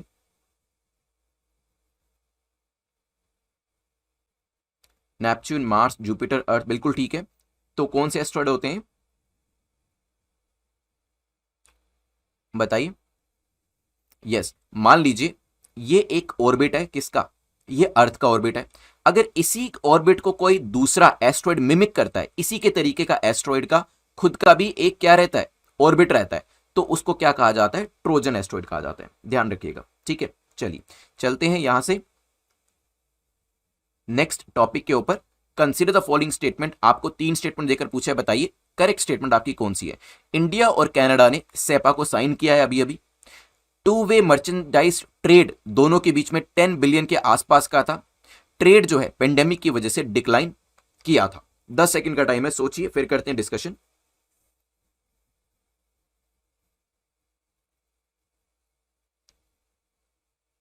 कनाडा को लेकर न्यूज काफी ज्यादा आ रही थी, यहां पे रुचिता ने सी आंसर किया है, शिखा सी कह रहे हैं, शागिर भी सी कह रहे हैं, और भावना ने भी सी किया है। सी के अलावा कोई और आंसर नहीं आ रहा है मेरे पास, ऐसा क्यों? प्रणय ने भी सी किया है, सुमित, आबिद भी सी कह रहे हैं, क्योंकि अभी सेपा जो है वो साइन किया ही नहीं गया है। ठीक है, उसको लेकर नेगोशिएशंस चल रही हैं। तो यहाँ पे पहली स्टेटमेंट इनकरेक्ट हो जाती है, बाकी बची हुई दोनों स्टेटमेंट्स, अगर आप यहाँ से 1 इसको एलिमिनेट कर देते हैं, 1 इसमें भी है, इसमें भी है, इसमें भी है, तो आंसर क्या हो जाएगा? सी। वैसे बात करी जाए, कहा जा रहा है कि कनाडा क्वाड को भी ज्वाइन कर सकता है, G20 में भी हमारे साथ में है। तो यहां पर कोशिश करी जा रही है कि जो हमारे रिलेशंस काफी ज्यादा नेगेटिव हो गए थे, और इवन फार्मर्स प्रोटेस्ट के टाइम पर भी हमने देखा कनाडा और इंडिया के बीच में रिलेशनशिप उतने अच्छे नहीं थे, तो यहां पर उसको दोबारा से रिपेयर करने की बात करी जा रही है। तो करेक्ट आंसर क्या हो जाएगा? C will be the correct answer. ठीक है, चलिए चलते हैं यहां से आगे बढ़ते हुए लास्ट क्वेश्चन को देख लेते हैं। रिम पैक के बारे में देख लेते हैं। रिम पैक किसकी बात कर रहा है, पूछा गया, बताइए करेक्ट आंसर आपका कौन सा है। India and Canada they are participating in a multilateral rim of the Pacific maritime exercise. दोनों इसमें पार्टिसिपेट कर रहे हैं, इंडिया कनाडा हो सकता है। It is the world's largest international maritime wartime exercise. तो इंटरनेशनल लेवल पे मैरीटाइम मतलब जो समुद्र के अंदर होने वाली एक्सरसाइज है उसमें ये सबसे बड़ी नेवी की एक्सरसाइज है, हो सकता है। ये एनुअली ऑर्गेनाइज करी जाती है। 10 सेकंड का टाइम है, बताइए क्या आंसर होगा।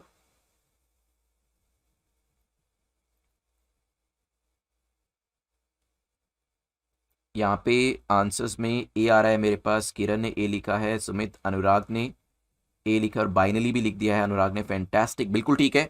यहाँ पर इंडिया और इसके अंदर कनाडा भी पार्टिसिपेट करने वाला है। World largest exercise, it is a multilateral, multilateral मतलब जिसमें मल्टीपल कंट्रीज पार्टिसिपेट करती हैं। So it is a multilateral exercise and annually नहीं, बाइनियल। बाइनियल का क्या मतलब है बताइए, अभी बताया था 2 साल में एक बार होने वाली एक्सरसाइज। ठीक है, ध्यान रखिएगा, it is a biennial exercise जो कि जून जुलाई के महीने में होती है। तो अभी 2020 में हुई थी, अब 2022 में होगी। ठीक है, तो यूजुअली क्या होता है, इवन नंबर ऑफ ईयर्स के अंदर ये एक्सरसाइज करी जाती है जिसके अंदर वेरियस कंट्रीज पार्टिसिपेट करती हैं। करेक्ट आंसर क्या हो जाएगा आपका, A will be the correct answer. ठीक है, किन दो रीजन के बीच में आपको ये डिस्कॉन्टिन्यूटी देखने को मिलती है? क्या ये इनर कोर और मेंटल के बीच में है, आउटर कोर मेंटल के बीच में है, मेंटल एस्थेनोस्फीयर के बीच में है, या फिर नन ऑफ द अबव? देखिए, आप कहेंगे कि सर करंट अफेयर्स का आपका टॉपिक है और यहाँ पे क्वेश्चन आपका ज्योग्राफी का है, क्योंकि यहाँ पर ये जो डिस्कॉन्टिन्यूटी थी कहीं ना कहीं करंट अफेयर्स के अंदर दी गई थी। ये एक न्यूज आई जिसमें रिसर्चर ने कहा कि अर्थ का जो इंटीरियर है, जो कोर है, वो काफी जल्दी कूल कर रहा है, जो कूलिंग डाउन है वो काफी जल्दी जल्दी हो रहा है। उसी को लेकर गटनबर्ग डिस्कॉन्टिन्यूटी जो है इसके बारे में मेंशन किया गया था। So it is a question from geography NCERT, but क्योंकि करंट अफेयर्स में था that's why it is formed. यहां पर अनुराग, भावना, विष्णु करेक्ट आंसर है। बी हमारा यहां पर करेक्ट आंसर हो जाता है। आउटर कोर और मेंटल के बीच की जो आपकी डिस्कॉन्टिन्यूटी है that is called the Gutenberg discontinuity. इसी तरीके से आपकी मॉवरिक डिस्कॉन्टिन्यूटी भी एग्जिस्ट करती है। वेरियस तरीके की डिस्कॉन्टिन्यूटीज हैं जो आपको याद होनी चाहिए। इसी वजह से एनसीईआरटी ज्योग्राफी के लिए तो खास तौर पे जो 11th एंड 12th की एनसीईआरटीज हैं उसको तो अच्छे से आपको मल्टीपल टाइम्स करना है। वैसे 6th टू 12th की एनसीईआरटीज आपको करनी है ज्योग्राफी के अंदर। ठीक है, चलिए चलते हैं यहां से आगे बढ़ते हुए नेक्स्ट क्वेश्चन को देखते हैं, जो कि वेरियस पेयर्स को देकर कह रहा है कि बताएं कि कौन सा पेयर्स आपका करेक्टली मैच कर रहा है। Web 1.0 it is related to reading, web 2.0 writing, web 3.0 decentralisation. आपको बताना है कि कौन कौन से यहां पर मैच कर रहे हैं। बेसिकली वेब 3.0 जो है वो न्यूज में था और कहा गया कि अब वेब 2.0 के बाद हम वेब 3.0 जो है इस फेज पर जाने की कोशिश कर रहे हैं। और यहां पर इस्तेमाल होता है ब्लॉकचेन टेक्नोलॉजी का। किसका? ब्लॉकचेन, जो काफी न्यूज में भी रहती है। यहां पर शिव प्रकाश ने डी आंसर किया है।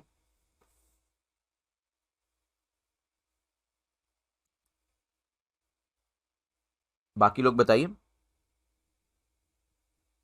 जायद अख्तर ने डी लिखा है। Okay, what about rest of you? D के अलावा भी कोई आंसर कोई और देना चाहता है क्या? बी भी आ रहा है मेरे पास, लेकिन हाँ सोम्या ने भी डी आंसर किया, तो ये बिल्कुल ठीक है। देखिए यहां पर वेब 1.0 वो टाइम था 1990s एंड अर्ली 2000 के अंदर, जब सिर्फ पोर्टल्स को यूज किया जाता था। हम क्या करते थे, कोई भी वेबसाइट खोलते थे, yahoo.com खोला, न्यूज पढ़ी, दैट्स इट। तो वहां पर सिर्फ रीडिंग, पोर्टल को यूज करने का काम होता था। लेकिन उसके बाद क्या हुआ, वेब 1.0 जिसमें सिर्फ रीडिंग का काम किया जाता था। उसके बाद नेक्स्ट स्टेप में हम चले वेब 2.0 के अंदर, जहां पर राइटिंग का काम भी हुआ। राइटिंग का मतलब यहां पर है कि we also started providing the content. हमने क्या किया, यहां पर फेसबुक आया, अपनी फोटोज वगैरह भी प्रोवाइड करनी शुरू करी, अपना कंटेंट भी यहां पर लिखना शुरू किया। वर्डप्रेस आया, ब्लॉगर आप लोगों ने, काफी लोगों ने यूज किया होगा। ठीक है, तो ब्लॉग्स लिखने हमने शुरू करे। अब उससे भी आगे बढ़ते हुए वेब 3.0 जो है वो आ रहा है, जहां पर ब्लॉकचेन टेक्नोलॉजी का इस्तेमाल किया जा रहा है। यहां पर एक बार एक इमेज आपको दिखाता हूं, आपको अच्छे से क्लियर होगा। दिस इज वेब 1.0 जिसमें काम रीडिंग का होता था। सेकंड, इसमें टू वे कम्युनिकेशन होता है। हम लोग यूट्यूब के लिए वीडियो बनाते हैं, यूट्यूब के वीडियो कंज्यूम भी करते हैं, तो टू वे प्रोसेस चल रहा है। हम फेसबुक के ऊपर प्रोफाइल्स जो है उसके अंदर अपनी पिक्चर्स, अपना कंटेंट डालते हैं। The same applies in the WordPress. यहां पर तीसरा जो है वो ब्लॉकचेन टेक्नोलॉजी है, जिसके अंदर हमारा रोल और भी ज्यादा बढ़ जाएगा when it comes to web ठीक है, चलिए चलते हैं यहां से आगे बढ़ते हुए नेक्स्ट क्वेश्चन को देखते हैं। क्वेश्चन नंबर 3 जो है पर्पल रेवोल्यूशन को लेकर है, पूछा गया पर्पल रेवोल्यूशन को लेकर बताइए करेक्ट स्टेटमेंट कौन सी है। It is associated with essential oil, ये जो रेवोल्यूशन है ये एसेंशियल ऑयल के साथ रिलेट करता है। फार्मर्स की इनकम को डबल करने का काम इसके द्वारा किया जा सकता है। अरोमा मिशन भी इससे एसोसिएट करता है, इससे जुड़ा हुआ है। 10 सेकंड का टाइम है, सोचिए फिर करते हैं डिस्कशन। पर्पल रेवोल्यूशन, किरण डी आंसर कर रहे हैं, रोहित रंजन जी डी कह रहे हैं, ज्योति डी कह रहे हैं, विष्णु ने डी लिखा है, सुमित बी कह रहे हैं। ओके सुमित, नंबर्स में काफी चले गए। देखिए पहली स्टेटमेंट ठीक है, एसेंशियल ऑयल, क्योंकि जब हम पर्पल रेवोल्यूशन की बात करते हैं यहां पर किसकी बात हो रही है, भरत बताइए, लेवेंडर की, ठीक है। तो यहां पर पहली स्टेटमेंट हमारी करेक्ट हो जाती है। It can double, yes it can double, क्योंकि कैन लिखा है ना यहां पर, ये तो नहीं लिखा कि it only doubles the farmers income या it merely confine the farmers income to 2 times, नहीं। तो it can double, it can triple, it can even increase the income up to 4 times 5 times, ठीक है। तो यस ये जो हमें 2022 तक का टारगेट है फार्मर्स की इनकम को डबल करने का, वो भी इसके थ्रू अचीव किया जा सकता है। एंड अरोमा मिशन जो है वो भी इससे एसोसिएट करते हैं। Recently union minister of state science and technology, उन्होंने कहा पर्पल रेवोल्यूशन जो है जम्मू कश्मीर के अंदर, स्टार्टअप इंडिया के अंदर काफी बेहतरीन कंट्रीब्यूशन कर सकता है, क्योंकि जो एसेंशियल ऑयल को मैन्युफैक्चर किया जाता है इसकी डिमांड मार्केट में काफी ज्यादा है, और साथ ही साथ मार्केट में डिमांड ज्यादा होने के साथ साथ इसे एक्सपोर्ट भी किया जा सकता है। तो फार्मर्स को भी फायदा होगा, स्टार्टअप को भी फायदा होगा, और इसका कल्टीवेशन भी बढ़ने लग जाएगा। तो करेक्ट आंसर क्या हो जाएगा, D will be the correct answer, ठीक है। चलिए ध्यान रखिएगा, करेक्ट आंसर हमारा हो जाता है डी। अरोमा मिशन जो है वो लॉन्च किया गया था union minister of science and technology के द्वारा through the CSIR, council of scientific and industrial research, which is led to the well known purple revolution, ठीक है। चलिए चलते हैं नेक्स्ट क्वेश्चन के ऊपर, विच इज क्वेश्चन नंबर 4, जो कि बात कर रहा है सेक्शन 29A, जो आरपीए का है, रिप्रेजेंटेशन ऑफ पीपल एक्ट का 1951 का जो सेक्शन 29A है वो किससे डील करता है। registration of political parties, it regulates the actual conduct of election, curb the corrupt practices, या फिर all of the above। 10 second का टाइम मैं शुरू कर देता हूं, आप सोचिए इसके बारे में क्या आंसर होगा, फिर करते हैं एक डिस्कशन इसको लेकर, बताइए।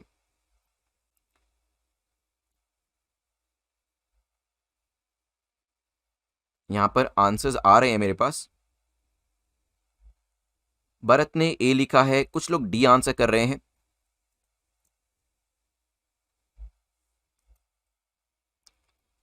ऑल ऑफ द अबव भी आ रहा है, ए भी आ रहा है।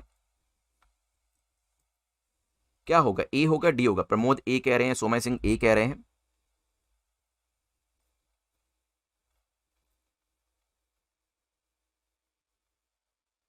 देखिए रिप्रेजेंटेशन ऑफ पीपल एक्ट जो है वो करप्ट प्रैक्टिसेस को कर्ब करने को लेकर भी डील करता है, रेगुलेट करता है एक्चुअल कंडक्ट ऑफ इलेक्शन को, और पॉलिटिकल पार्टी के रजिस्ट्रेशन को लेकर भी डील करता है। लेकिन when we specifically talk about section 29A, ध्यान रखिएगा ये किससे डील करता है, ये ए से, ये आपको कंफ्यूज करने के लिए दिया गया था। अगर ये नहीं होता यहां पर तो registration, representation of people act 1951 registration को लेकर भी था, रेगुलेशन को लेकर भी था, कर्बिंग को लेकर भी था, तो आंसर क्या होता, डी। बट बिकॉज हमने एक स्पेशलाइज्ड सेक्शन ऐड कर दिया यहां पर, दैट इज एसोसिएटेड विद किसके साथ, रजिस्ट्रेशन ऑफ पॉलिटिकल पार्टीज। ध्यान रखिएगा करेक्ट आंसर क्या हो जाएगा, ए। अगर सेक्शन 29 नहीं दिया होता then answer could have been D. India conducts PASSEX, या तो एक्सरसाइज ना भी लिखेंगे तो चलेगा, because it is the passage exercise only with which of the following countries, किस कंट्री के साथ ये एक्सरसाइज करी जाती है, रशिया, यूएस, जापान। 10 सेकंड का टाइम आपके पास है, सोचिए फिर करते हैं डिस्कशन। कल्पना शुक्ला ने बिल्कुल करेक्ट आंसर किया है, only 29A is for registration of political party. Bharat Gupta is correct. यहां पर रुचिता ने डी आंसर किया है, गोविंदर इज ऑन, गोविंदर ने 5th का आंसर डी लिखा है, 6 लिख दिया गलती से, ठीक कर लीजिएगा। Avneesh is saying D, Rohit ने भी डी आंसर किया है, which is the correct answer also. Basically it's a bilateral maritime exercise. Bilateral means 2 countries हैं इसके अंदर, एट प्रेजेंट इंडिया और रशिया ने इसको अनाउंस किया है, ठीक है। और ये आपकी मैरीटाइम एक्सरसाइज है, मींस यहां पर नेवीज जो है दोनों कंट्रीज की वो पार्टिसिपेट करती है, तो इसमें इंडियन नेवी भी रहने वाली है, रशियन नेवी भी रहने वाली है। लेकिन ये एक्सरसाइज क्योंकि एक बायलेटरल एक्सरसाइज है, ये इंडिया यूएस के साथ भी करता है और जापान के साथ भी करता है। तो जो भी हमारी फ्रेंडली कंट्रीज है उनकी नेवीज, तो फ्रेंडली नेवीज के साथ ये एक्सरसाइज जो है वो इंडिया कंडक्ट करता है।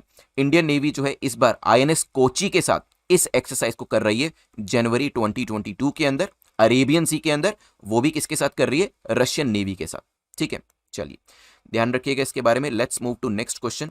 यहां पे नेट 50 कूपन कोड को यूज कर लीजिएगा जो भी कोर्स आप सब्सक्राइब करना चाहते हैं। क्वेश्चन नंबर 6 को देखते हैं, जो बात कर रहा है काला पानी रीजन, न्यूज में था काफी। काला पानी रीजन जो है एक बॉर्डर डिस्प्यूट का रीजन है।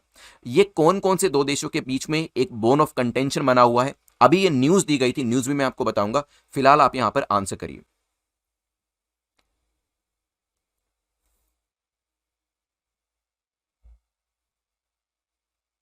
यहां पे सुमित ने बी आंसर किया है, निकेत मिश्रा बी कह रहे हैं, राजेंद्र सिंह बी, रामचरण अनिकेत सिंह बी, बिल्कुल ठीक है।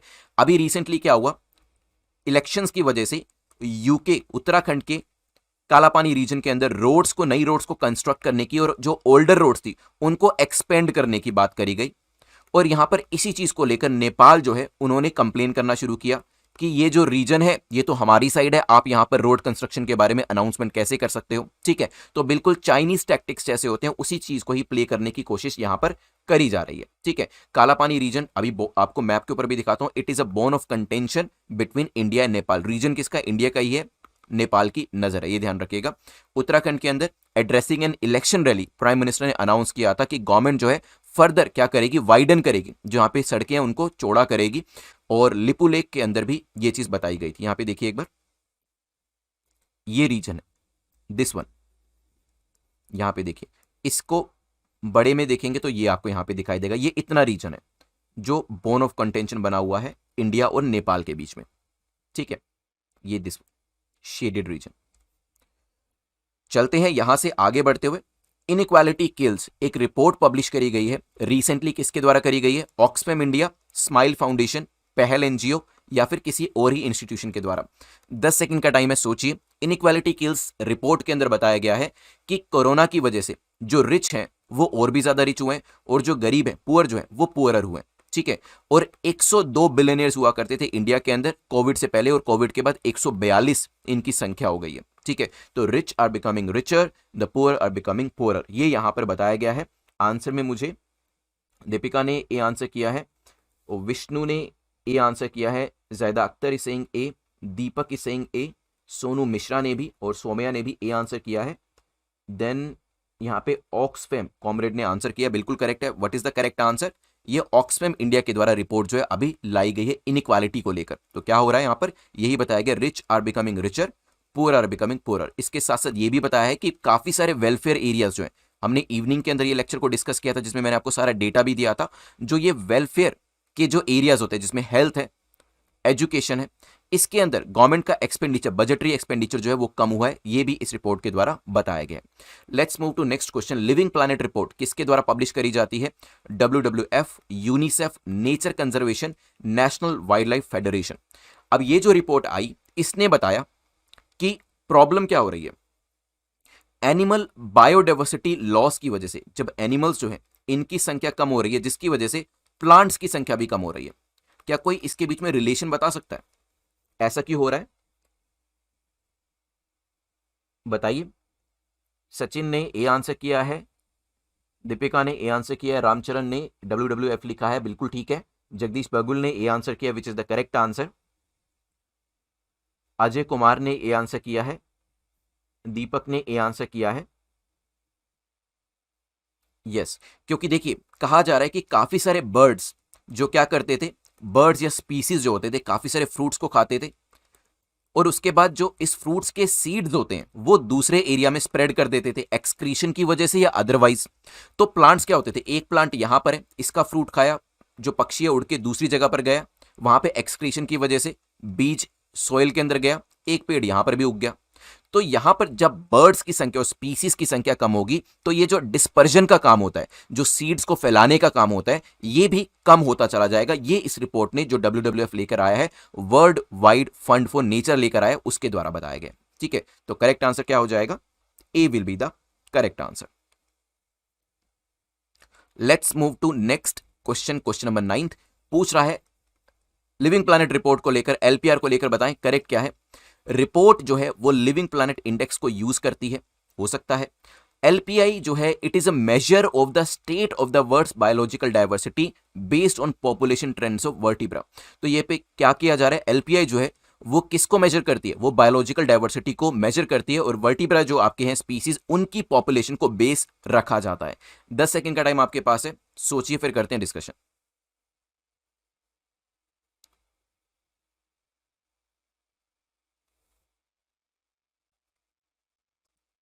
रितिका पूछ रहे हैं evening classes, yes evening classes there on textbook, आप करंट अफेयर्स को वहां पर सर्च कर सकते हैं। Decline in vertebra species Sumit ने लिखा है, बिल्कुल ठीक है, सी आंसर लिखा है, बिल्कुल ठीक है, यहां पर दोनों स्टेटमेंट्स आपकी करेक्ट हो जाती है। ठीक है, चलिए लास्ट क्वेश्चन को देखते हैं, फिर मैं आपको एक चीज भी बताने वाला हूं एग्जाम के अंदर जो होती है, यूजुअली आपने देखा होगा आज काफी सारे आंसर्स हमारे 1 एंड 2, 1, 2 एंड 3 इसी तरीके के रहे, उसी चीज को लेकर एक चीज मैं आपको बताने वाला हूं। लास्ट क्वेश्चन जो है, how many minimum states need to be passed if prime minister travels from his office to Tamil Nadu excluding the source and destination. तो यहां पे प्राइम मिनिस्टर जो है ट्रेवल कर रहे हैं, अपने ऑफिस से ट्रेवल करते हैं और वो तमिलनाडु जाना चाहते हैं।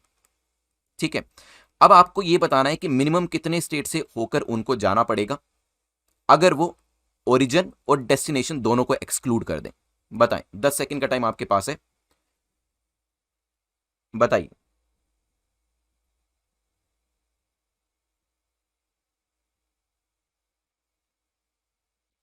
लेट्स सी, यहां पर it is not an easy question, map based question है। भरत 4 कह रहे हैं, Shagir Chaudhary is saying A, Sonu Mishra is saying 4, Ruchita and Priya Deepun, Priya Deepun has come after so many days, but yes the answer is correct है। देख लीजिए, एक बार देख लीजिए, मैं पहले मैप ही दिखा देता हूं आपको। तो अब प्राइम मिनिस्टर चलेंगे, प्राइम मिनिस्टर का ऑफिस कहां पर है बताइए, दिल्ली। अब यहां पर ऑफिस है तो इसको तो हटा दीजिए, डेस्टिनेशन क्या है, डेस्टिनेशन है ये। अब पहला स्टेट यूपी, आने को तो हरियाणा से भी आ सकते थे या राजस्थान से भी आ सकते थे। ठीक है, पहला स्टेट हो गया यूपी, दूसरा स्टेट हो गया एमपी, फिर हो गया महाराष्ट्र, फिर हो गया कर्नाटका। अब हम तमिलनाडु को नहीं काउंट कर रहे हैं, दिल्ली को काउंट नहीं कर रहे हैं, क्योंकि ओरिजिन और डेस्टिनेशन को मैंने मना कर दिया था। ठीक है, तो यहां पे ये ट्रैवलिंग इस तरीके से हो रही है, देखिए